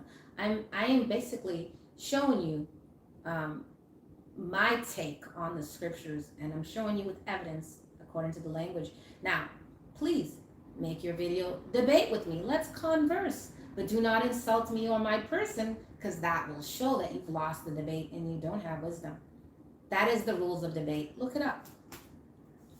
My husband told me not to bring you up because, Israelites have a history of attacking women and other people who bring up. Now, I'm coming in the spirit of love. Remember, I mentioned in the beginning, if you're a righteous person and a righteous person corrects you, you're supposed to take it with a good heart. So with a good heart, I hope that this video finds you and that people who watch this video could actually back me up, because I'm not somebody who likes to worry about people's comments, and I don't like to watch everybody's videos because it hurts my brain to hear, breakdowns that are poorly broken down. But I love a good debate. I love a good debate. I love good points. You make a good point and then we could learn the scriptures together. I love a good debate, but I just don't like when people, come out of pocket or just follow their heart. It bothers me to the core. You need to defend the scriptures. And if you don't know the language and you don't investigate the language, you can't defend the Torah. You're not guarding the Torah. Yah said to keep Torah, but it's poorly translated. He said to guard Torah, to watch. This is the sign language of Shamar. Okay, you need to be watchful, observant. You can't let things, fly over your head and not think it's your problem, because it's going to escalate to wickedness. Because us humans, we like to follow our heart. Okay, Numbers 15:38. Speak unto the children of yeshar'al and bid them that they make them fringes in the borders of their garments throughout their generations. Okay, let's stop there. We're going to need to look into the language, because that's how I prove things. Okay, I can't tell you, and I don't want you to believe me just if I tell you what that means. I need to show you 100% surety what it means.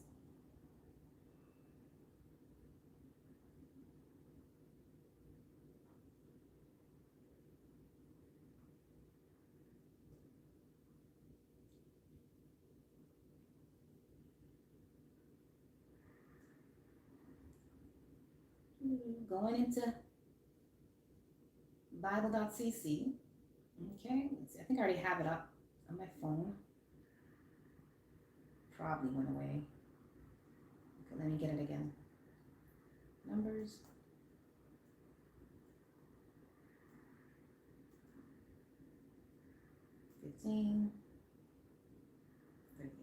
Okay, so I go to Bible.cc on my phone, or you can go on your computer, and I'm going there. I'm gonna come close.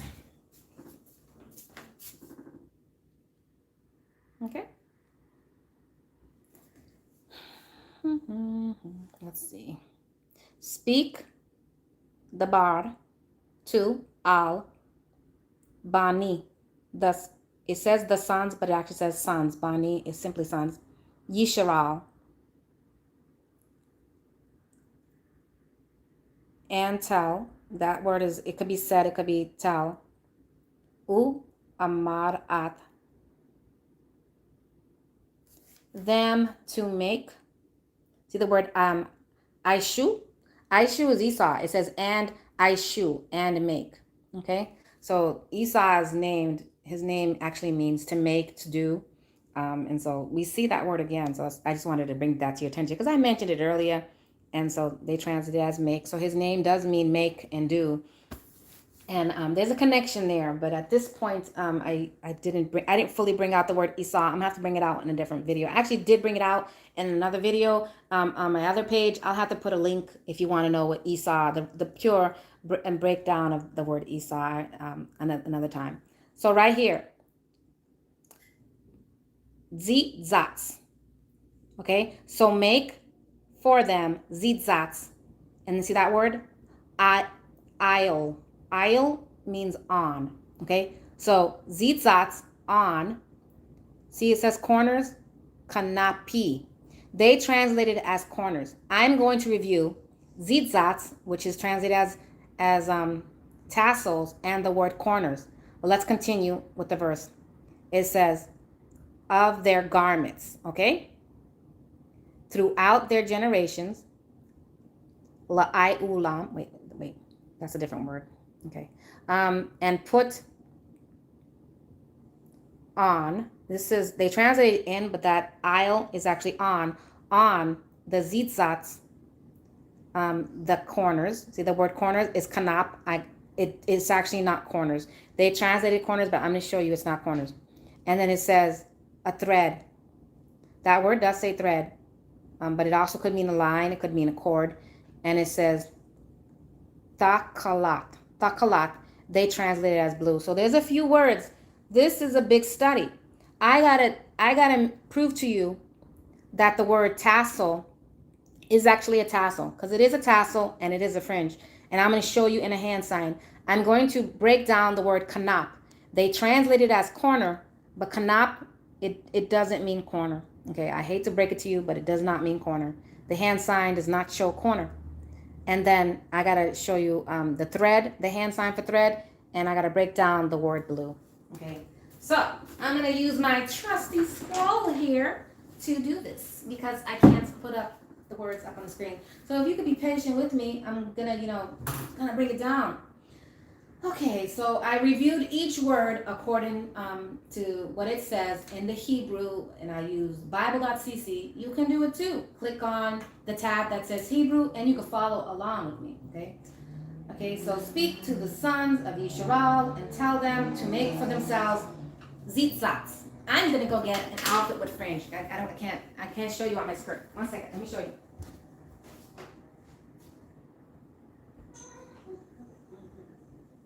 Okay. All right. I was gonna wear this outfit today, but I decided on this one. This is by the way, is a dress that I actually forgot to post on HebrewGarments.com. It's supposed to have a sash. I lost the sash. Okay, I made this dress last year. This dress is called the Tropical Island Escape. I'm making this dress with different prints, and I've already posted it online. It's gonna have a sash. I'm just not wearing it at this point, and it's gonna have tropical theme because I plan to escape to a tropical island, and I need to get my mind and my clothes ready for that tropical island escape. Yeah, that dress is available, and this right here is the robe. I think this is an outer garment for women, and it's a robe, and it has purple on the sides, and it has violet on the sides and violet fringes. Okay, so the first lesson here. This is a big lesson. Okay, I need to show you the symbols because the symbols are going to tell you the truth, and it's going to reveal to you. Let's start with this symbol right here. I'm drawing. I hope it's going the right way because I see that the letters are different because of the camera. It might be showing it to you backwards. I'm looking at it, it looks right, but in the video it might be backwards. Okay, so you're probably supposed to see it this way. Okay, this is the way, because this is a live video, but I'm writing it, and so I'm probably gonna have to download this video and flip it for you to see it the right way. So I'm gonna write it this way, but know that the video is live, and I can't flip it right now, but I will flip it, and you'll just have to humor me on that, okay? Isn't this scroll cute? I think it's cute. Okay, so this symbol is called the sad. I explain all the symbols in this book. This book is about the symbols and the hand signs. I tell you the meaning of the symbols, and one of the meanings of the sad symbol is end. So the word zitzits is zitzats. So let's just let me use my red marker. Keep it interesting here. Zitzats. Okay? Maybe I do it this way.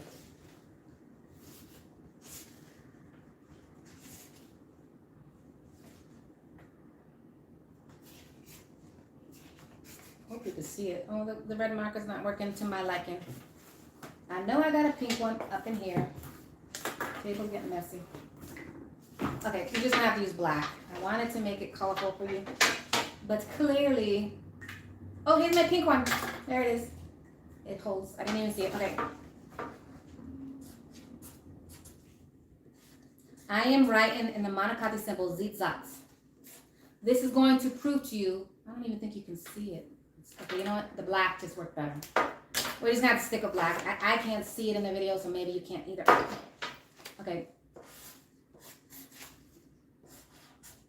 Doing the yid symbol and the sad symbol and the tu symbol.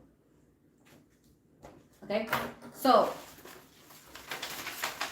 the sad symbol right here in the word zit-zats is in there twice.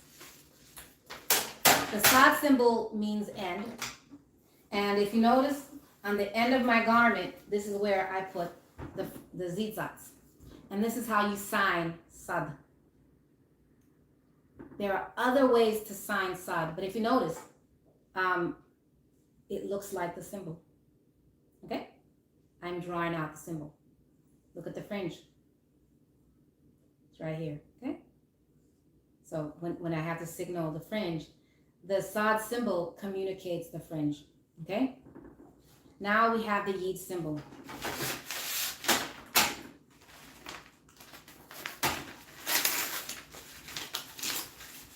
Okay, writing on the scroll. The yid symbol. In modern Hebrew, I think they call this the yod, okay? But this is yid. The yid has a ye sound, ye. Sometimes you hear an e sound in ye. That's why yeshar'al is not yeshar'al, it's yeshar'al. And sometimes in the middle of the word, you hear e sound. And at the end of the word, when you see this symbol, it's e sound, okay? Ye, it's just ye. The ye sometimes gets lost when you speak. So it has an e sound sometimes, but it's ye, you end up hearing e. But in the beginning, you hear the symbol's pure sound, ye, okay? There's nothing holding it back. So this is the yid symbol. The yid symbol is called the hand. So I take the zit-zats, okay? And there's two symbols of zit-zats, okay? And then you see the X letter. The X letter, to make an X, you have to go like that, right? You take two zit-zats that are on the end, and then you cross it over. And then you knot it. The tu symbol, in my book, I say one of the meanings is a tie or a knot. The tu symbol indicates a knot. The word zit-zats,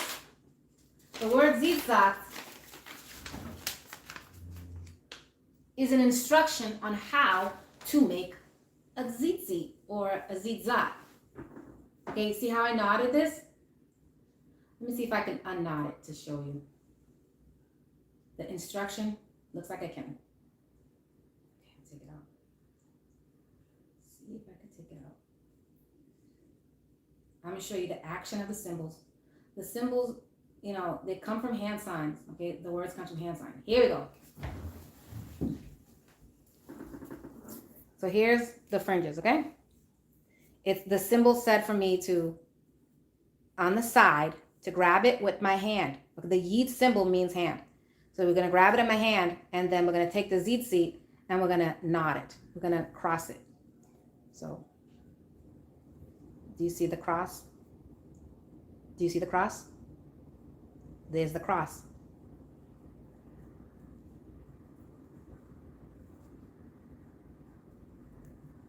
This is a zit-zat. You could also do this. There's different ways. You can, it doesn't give you, it tells you that it wants a knot, and sometimes zit-zat is translated as a lock, because this is a lock, okay? I believe in Ezekiel, somebody's hair was called zit-zats. They had a zit-zat in their hair, so it probably was a braid. Likely, it probably was a braid. You could do it like this. Check out this braid. Now, a braid, to cross it over, would be like a twist, right? See the cross? You see how the cross? Okay? When I use the cotton fringes, I like to use bullion fringes because the lock and the quality of the fringe is stronger. It's usually twists. So your fringe could be a twist. It could be bullion. You could, if you know how to make fringes, you can make your bullion.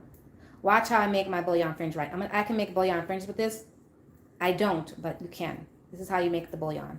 You go like that, and when you go like this, you see how it kind of starts to twist upon itself. You see how the twist, see the bullion?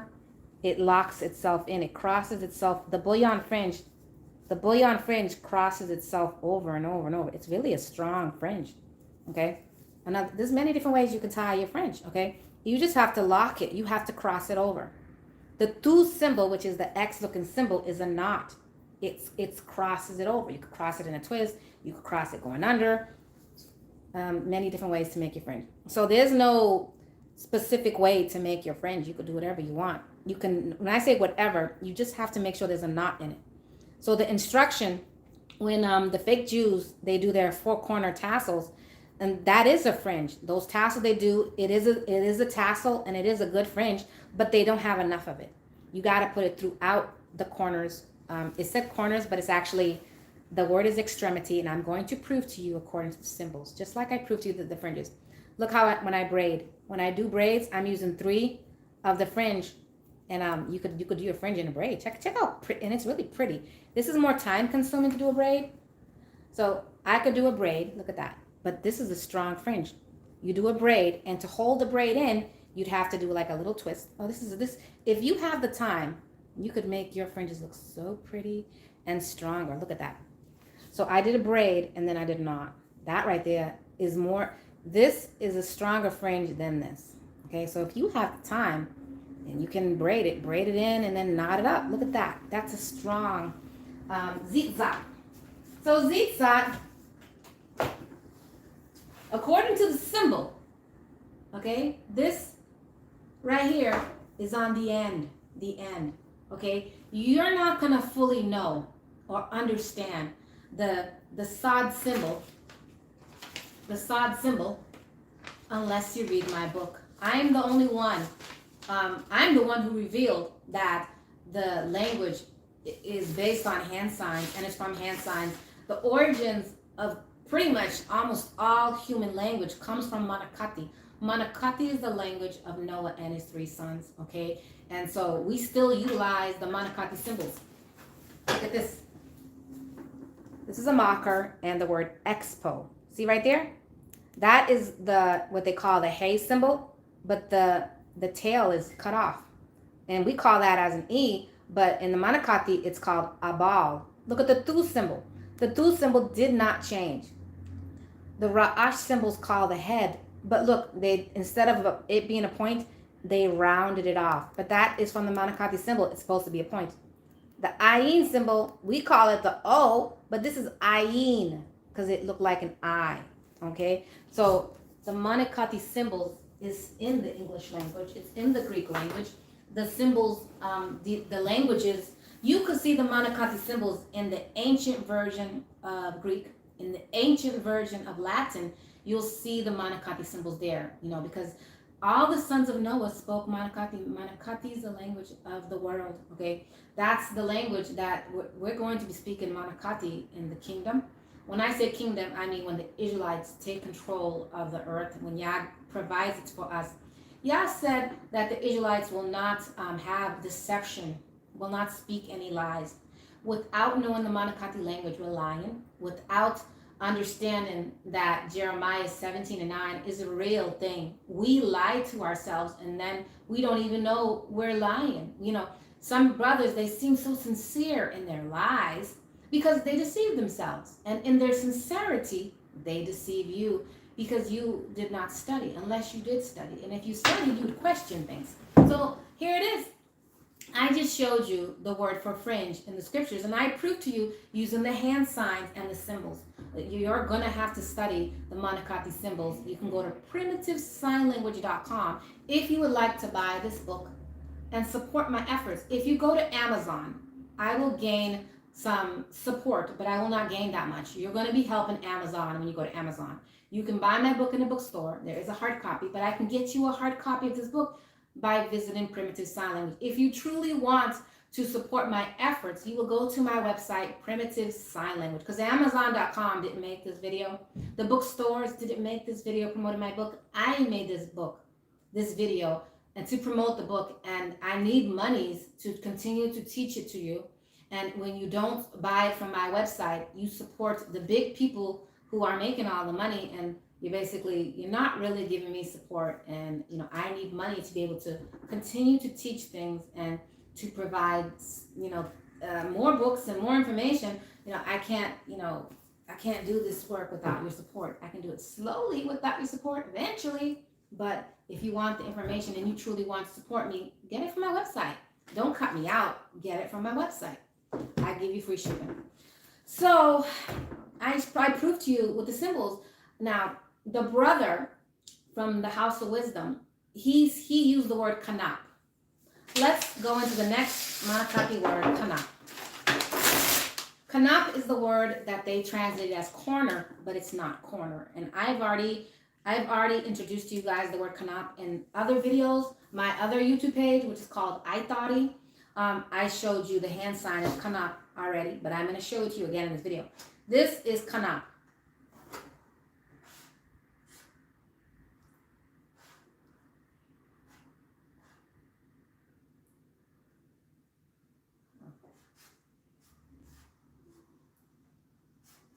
Okay. I don't think I wrote it. Let me write it one more time. Ka.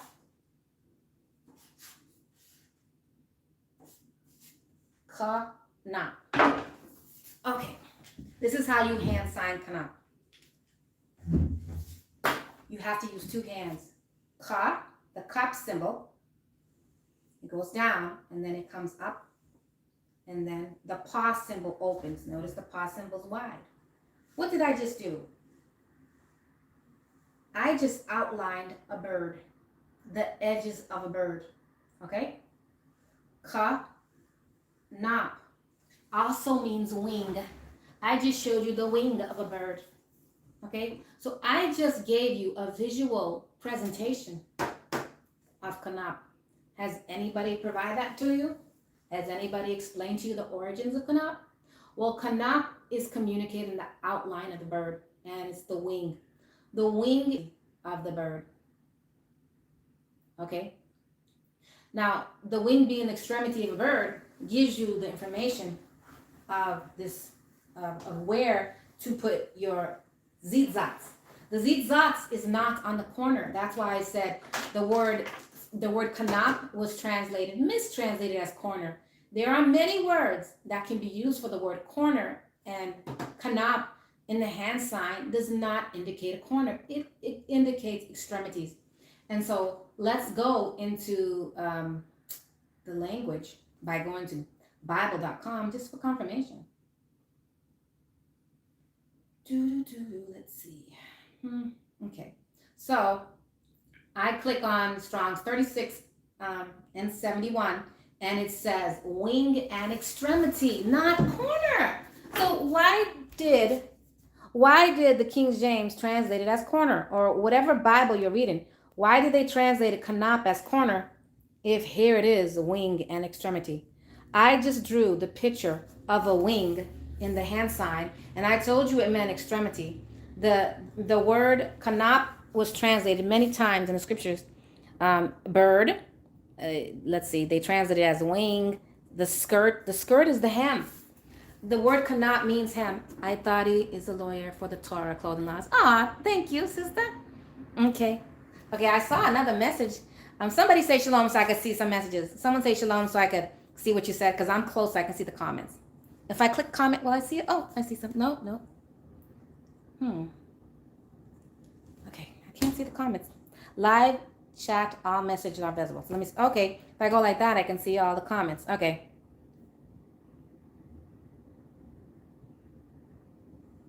Okay, take my stuff off the site and have people purchase. No, I don't want to force people. It is better for me if you purchase my books from the other than from Amazon. But I want new people who are only on Amazon to still find the truth.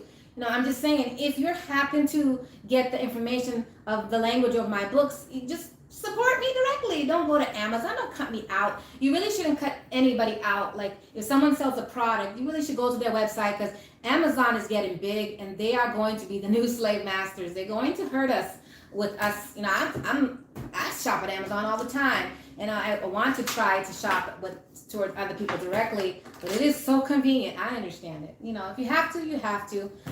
Okay, so let's not digress. Oh yeah, so kanap is translated, was mistranslated as corner. It doesn't say corner. So you want to do corner, maybe you're following your heart, because kanap in the hand sign doesn't say corner. Strong concordance confirmed it's wing. When you check out the word kanap, time after time, it says wing. So the bird, the wing is the extremity. And guess what? Oh, I love this garment. This garment right here is like this. These are my wings. Your fringes is like your zitzatz is on the hem of your outfit like a wing, like a bird, and it's like it brings attention. Oh, came to my mind. Babylonian garment. The brothers claim in his Devil Fringes video, part 1, he said in the beginning that the fringes are Babylonian garment, and that was his claim, and he didn't really go into the scriptures very well. I don't know why people are satisfied with a brother stating, that the etymology of Hebrew is strong concordance. That's what he said. Strong concordance is not the etymology of Hebrew. Hebrew comes from monokati. Monokati comes from hand signs. You're not going to know the hand signs if you didn't read my book, because Yah revealed it to me. Also, let's see. There are more words that I needed to break down in Numbers. Numbers is a major cloth in Torah law, and I just want to be clear that you do not have to wear fringes if you don't have the clothes. You cannot put the fringes first before the clothes. The clothes are important. Number 1, if all Israelites started to buy Walmart t-shirts and put fringes on it, people would be like, wow, you guys have an ugly style. All you did was go to Walmart and threw fringes on your clothes. That's ugly. And then you put in words on it that says Israelite. Why are you satisfied with that? Why would that satisfy you? You're not bringing back the beauty of our culture and you're not bringing back it doesn't look like we've come back if all we are t-shirt wearing, fringes, polyester wearing, like we look poor. I mean, I know we're not rich, but like if I'm not rich, right, and I don't know how to sew, it would be better for me to buy one garment a month or one garment every 2 months, and then in 1 year I'll have 6 garments or 12 garments. And then, as time goes by, you build more garments. These garments, they last a long time. My clothes, they last. I wear my clothes a lot, and I'm telling you, they do last. When it's quality made, eventually you will have to get new clothes, and you'll get bored. You don't want to wear the same clothes. But for the most part, I'm saying is you want to represent. If you are a teacher and a leader, remember Zephaniah 1 and 8. You don't want to be a bad example. Yah did not punish the people for wearing strange apparel in Zephaniah 1 and 8. He punished the leaders. If you're a leader and you're sitting here with your polyester clothes, you're teaching people to break the Torah law. Don't wear fringes. You can wear polyester. You're calling it devilish fringes. When the fringe style, number 1, the Babylonians, it was a new culture, not a new culture. The Babylonian is a people that came from the sons of Noah. Okay, in the beginning, the sons of Noah repopulated the earth. We were one people. Noah's sons built the Tower of Babel, and they wanted to be one people. You should not be surprised that the Babylonians wore fringes. Why are you surprised? Everybody wore fringes. Fringes was the thing. It was cool, okay? And so it's a lot of work to wear fringes, okay? People who had a lot of fringes on them, and if you notice, kings will typically wear fringes on their clothes because it's a royalty thing. The more fringes you have, the more work and the more money you spent, and the more valuable your clothes are, the more regal. It's like you're bringing attention to yourself. Every time you walk, it's blowing in the wind. And so fringes is quality.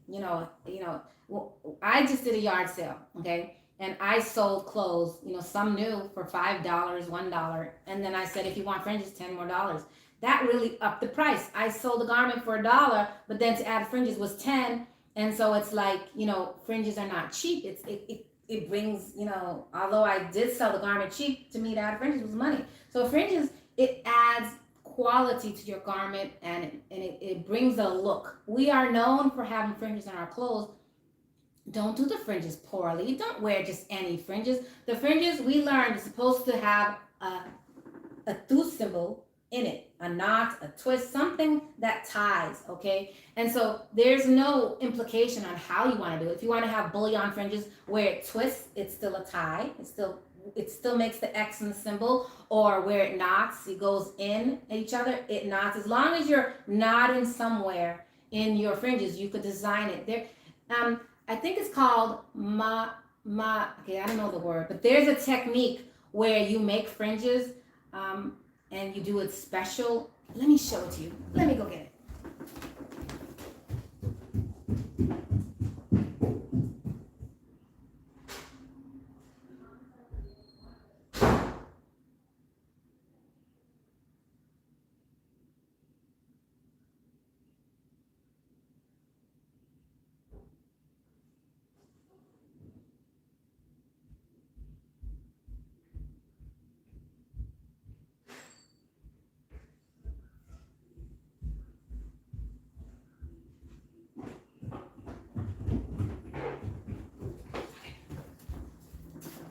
I'm back. This is something I hang on my wall, okay? This is beautiful, I think. This right here is fringes, but if you notice, there's lots of knots here, okay? This is a cool design, okay? And our clothes can be so intricate with knots of designs, okay? I'm running out of breath. I had to walk up the stairs. Ran up the stairs trying to get this. So we could have, and I plan to make wedding garments, intricate designs, and it'll be more costly. If you were to have a cool outfit, right, and your fringes were intricately knotted, that is a more expensive garment, and it's beautiful. I plan to do things like that. I'll hire somebody to do it, but like, can you imagine having intricate knots? We could do anything. Sisters, if you have the time and you have the talent, you should be doing these beautiful knots. I forget what it's called. I can't pronounce it. This is a special technique of knotting, and it's beautiful. I plan to bring it to the clothes eventually, because I crochet. I like to work with my hands. I crochet. I have to learn to knit. I do art. I do drawing. I do my graphic arts. I do this graphic arts. I just love the arts. I think it's fun. Many sisters are talented. Many brothers are talented. Our clothes, we should want to have fringes. Do you see how beautiful that was? Our fringes right now are just simply one knot, but we could do braids and then a knot and then a twist. You could do so much with fringes. If you are a king and you can afford someone to do your fringes, it will be regal, okay? And there's nothing in the scriptures limiting how fancy our knots can be. Having knots and fringes, it can really be beautiful and it can be really fancy. We're not limited. I have ideas to do it fancy, but for anybody to say that fringes are a Babylonian garment, it's a lie. The sons of Noah, most of them wore fringes, and everybody can wear fringes on their clothes. It's a trim on their garment, and the more royal you were, the more fringes you had. Kings are always shown wearing fringes on their robes. So I don't want you to look at fringes and think that it's a Babylonian garment. Why would anybody say that? Only somebody who hasn't educated themselves. The Babylonian garments, they had different features beside the fringes. Yes, they had fringes, and so do we, and so did other cultures. But how did they style their clothes? Why is that topic not brought up? Why is just fringes being called a Babylonian garment? Just because a garment has fringes doesn't make it Babylonian or American or Chinese. What does the garment look like? So our clothes need to be styled as our fashion, and you know what our fashion is, and the fabric helps our fashion. If our clothes is fashioned with polyester clothes, we're going to get a different look. We're going to get shiny. We're going to get a cheap look. Nobody who is into quality fabric and in the fashion business, nobody thinks polyester is a quality fabric. Everybody knows it's a garbage fabric. As a matter of fact, in the 70s, when polyester took a rise and it made garments more affordable. You know, people looked down on it. If you do your research, the rich were not buying polyester because they could afford linen, they could afford cotton. They're like, I'm not buying that cheap fabric. Polyester was never thought of as, the other option. It was like the low class fabric. And you should look at polyester beneath you. You are not, if you are an Israelite keeping Torah, polyester, you should put your nose up to polyester. As you put your nose up to, pork, put your nose up to wickedness. We are a set apart people. The Manakati symbols teach us what set apart means. Set apart literally, kudash. This is the hand sign of kudash. You see what I just did? I set apart. Kudash is set apart.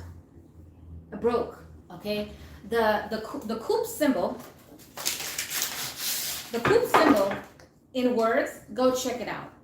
In many words, the coop symbol indicates violence. But the coop symbol isn't set apart. Why is it violent? Was it not violent for me to break it apart? Yes, it is. And notice my fist.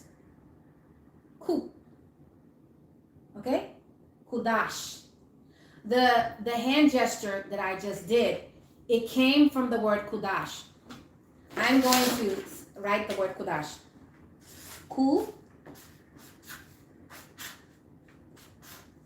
Kudash. This word is telling me to do this. Now, you're not going to know that this word is telling me to do this unless you read my book. I'm sorry.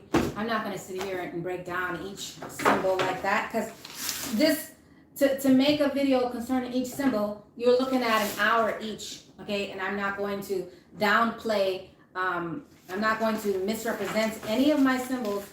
You need to read the book. And reading the book is not enough.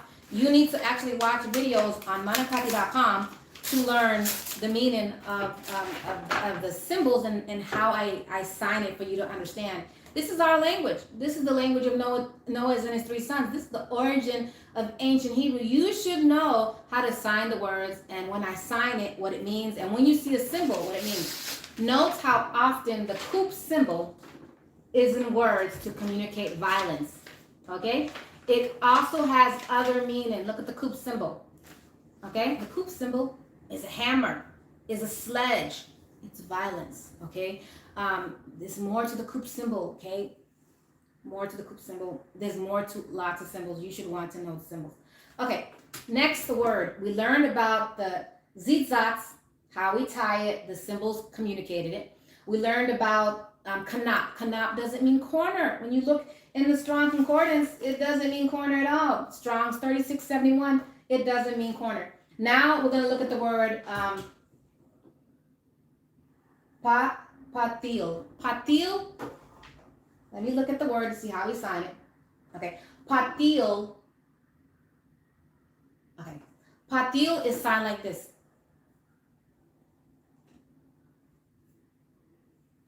Patil means cord, okay? Cord, thread. So if you notice, I did the thu symbol because the thu symbol is in the word patil. Patil is Strong's 6671, okay? The yid symbol is the hand, okay? And the lamed symbol goes out, okay? Now, the pa symbol is 2. It communicates. Usually when you see the pa symbol sometimes like this it's signed, sometimes like this. But sometimes the pa symbol is telling you to use 2 hands. So the word patil, which I'm going to write right here. Okay, patil. Pa.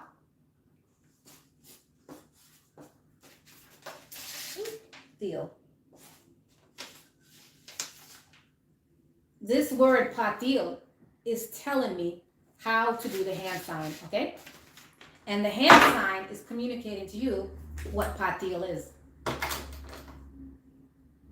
Okay? It's like if I had a long thread right now, I'd probably have to do that, right? If I had a long piece of cord, and so for me to communicate that to you, that's what I have to do. So patil is a long cord. And so the cord goes this way. And on the hem of our clothes, the cord goes this way. So we have direction. The word patil shows us a direction, but it also shows us what the word is. It's a thread, it's a cord. You can put the cord any which way, but the instructions was for us to have the patil, which is the cord, on the hem of our garment, and then the zitzats. Okay, the zitzats is coming off of it. Let me see. There is a picture of an ancient Hebrew Israelites that wore fringes when they were in captivity.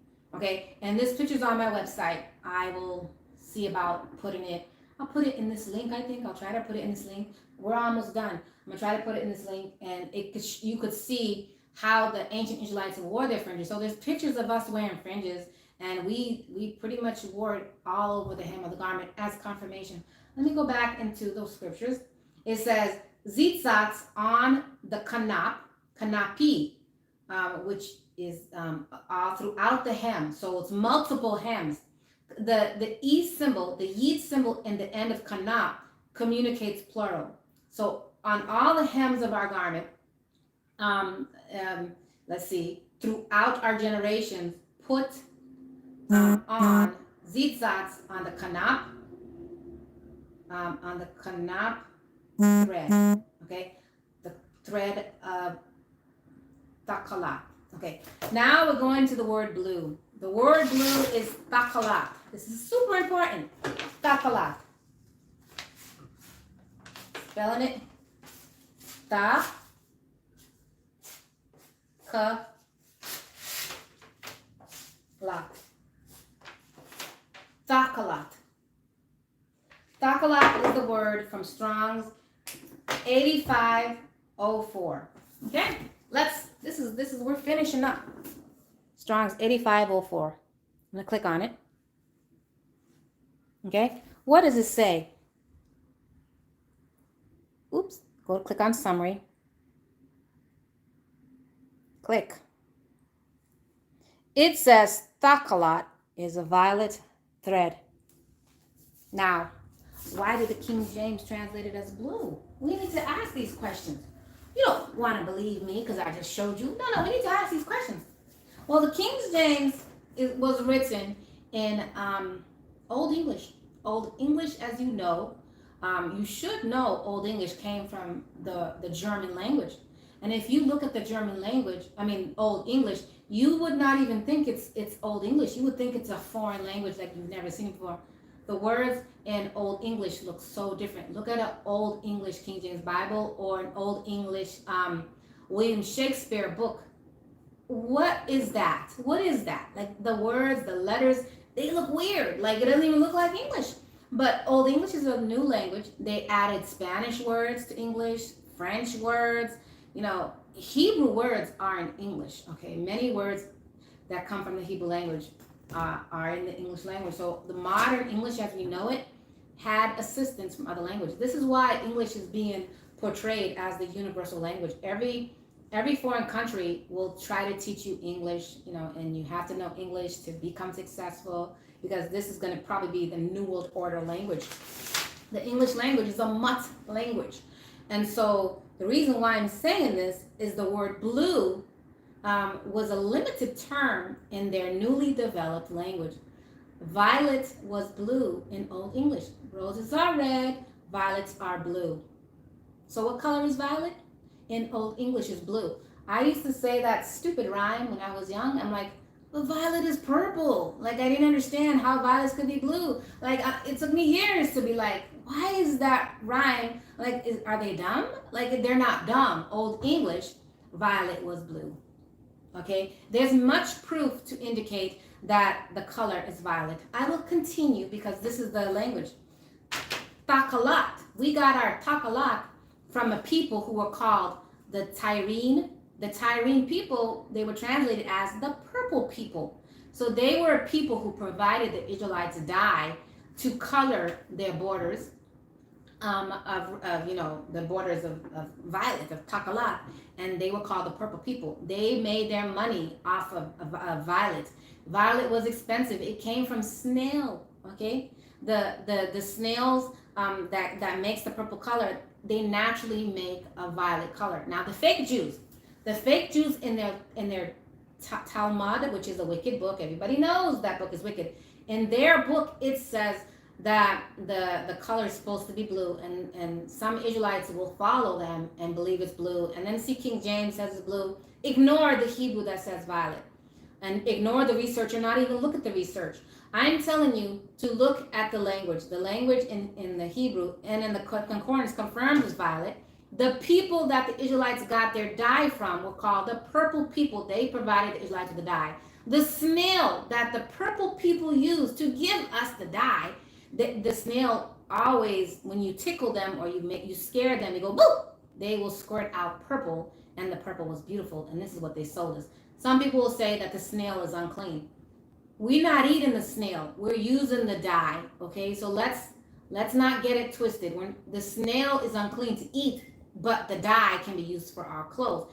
Many things, just because it's unclean to eat doesn't mean we can't use the dye for our clothes, because in the language, the dye did come from the snail, and I will have to show you that word at a different time.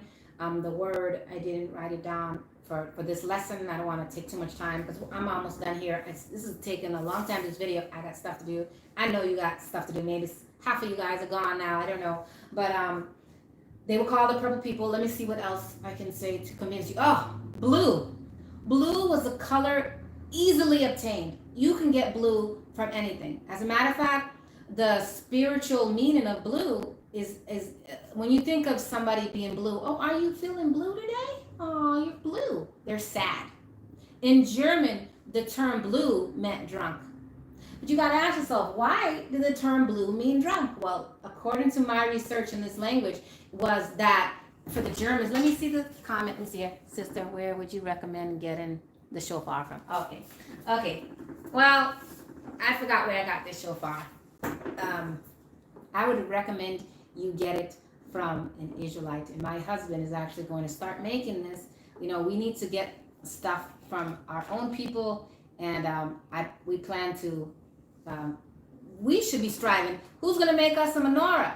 Can somebody make a menorah and we buy it from you guys? This came from Ashkenazis, but I would have preferred to buy a menorah from us. We should be trying to make things from ourselves. You know, Israelites are flocking to make clothes, even if they're not making it right, because they want to make the money.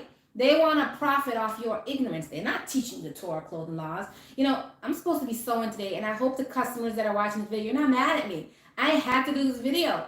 Like, I've been meaning to do this video, and like I had to not sew today, but I'm gonna sew. As soon as I'm done, I'm jumping on that sewing machine. Like every day I'd be like, I have a new outfits coming along, I'm trying, but we need this video. I had to do it. And so eventually I will edit this video, make it shorter for the people who have low attention span. But for my true troopers, the ones who study and the ones who want full information, the ones who have great attention, you guys are willing to sit here for over an hour and listen to me, you know, and try to get to the point. But you can see, you can get more information if you're patient. You know, this culture of getting things fast, information fast, you're not getting the full story, and you're not helping yourself, you know, getting all kinds of information so fast.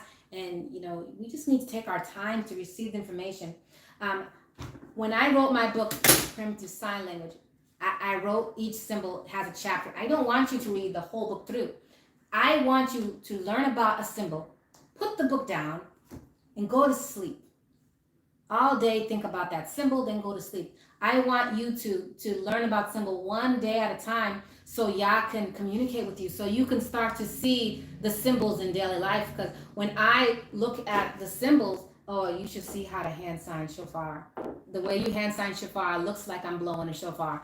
I don't have, I'm not going to die. I don't want to digress from it, but there are words that I'm going to start showing you on iThoughty, on my YouTube page, iThoughty. I will show you each word, how it's signed, and I will break it down on manakati.com. I'm going to keep it short and sweet, but you need to know the symbols in the book, and then when I show you the hand sign, then you could be like, okay, I just see she just signed the thu symbol. Wait a second, that's the pause symbol right there. And then you can be able to put it together, because the meaning of the symbols, the meaning of the words come from the hand sign, but it also comes from the symbols. You need to know what the thu symbol means.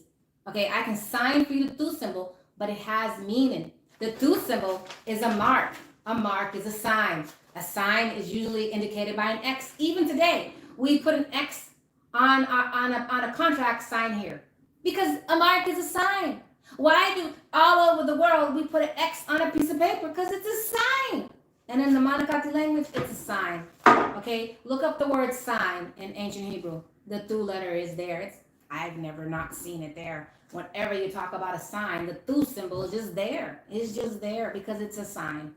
So let's see. I think I'm done. I'm just checking my notes. Looks like I covered everything. I think I'm done.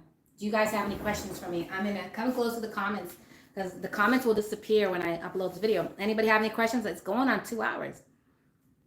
Video's done. Okay, doesn't look like anybody has any comments. Okay, well, I guess I'll say shalom. I hope you guys enjoying the videos. If you have any comments, you can comment. Oh, here we go. Make sure you keep us posted with the brothers shofars. Yes, I will. Yes, I will. I'll keep you posted. Yes, I've been thinking. Yes, we need to get industrial and we need to separate from the wicked. You see, they pollute us in our food. Check out Dameons' video. I mentioned it in the video.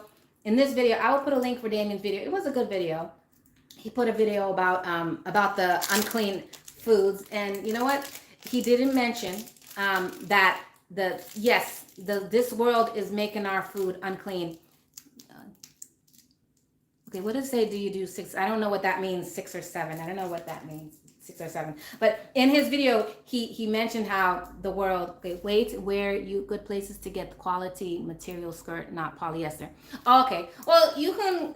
We should even make our own fabric, quite frankly, but there's no Israelites right now making our own fabrics. You just want to go to a supplier that gives you 100% cotton fabric or 100% cotton, 100% linen fabric. Just make sure your manufacturer is giving you 100%. You could feel it. Natural fabric, it burns differently, so there's a way you could test it. And there's something I was going to say.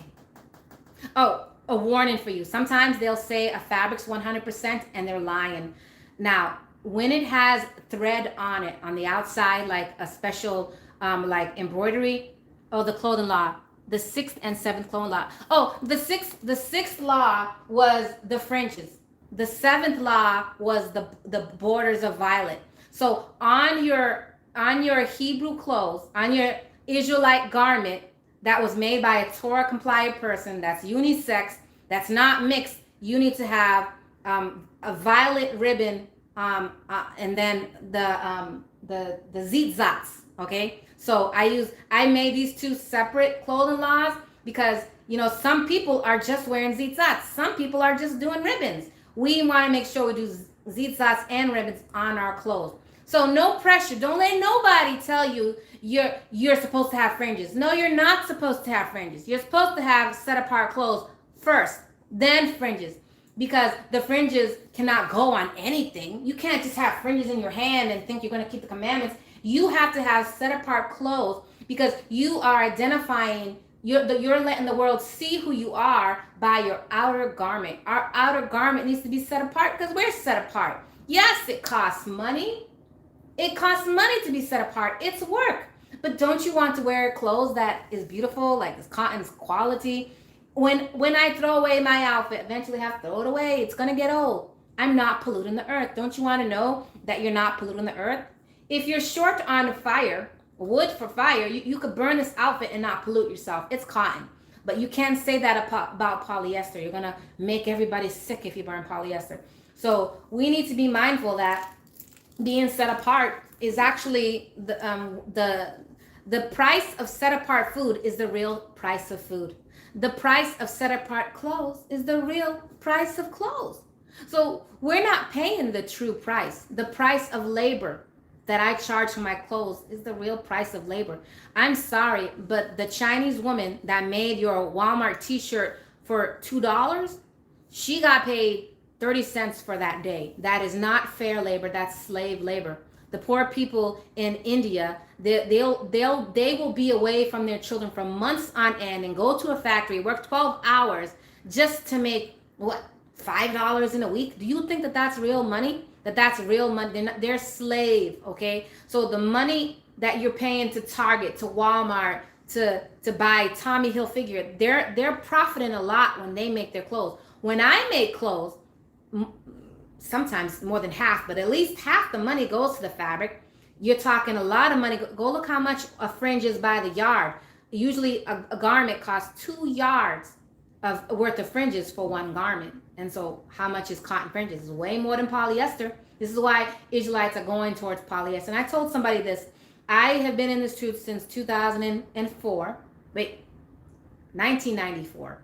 I am 40. I don't even know how old I am. I think I'm 45, or it could be 44. I don't even know my age. 1976. Do the math. I think I might be 45. Okay, I came into truth when I was 18. I based my age on my youth. I look young. No, just kidding. Anyways, I forgot what I was gonna say. I'm very forgetful lately. Okay, I forgot what I was going to say. I forgot. Okay, I forgot what I was going to say. I lost track. Okay. Anyways, something to do with I just don't want to forget it, but I totally forgot. I forgot what I was going to say. Okay, I'm just going to end this video. I feel like I'm talking too much. Shalom, everybody. Have a good day. How do I end this? Okay. Go like this.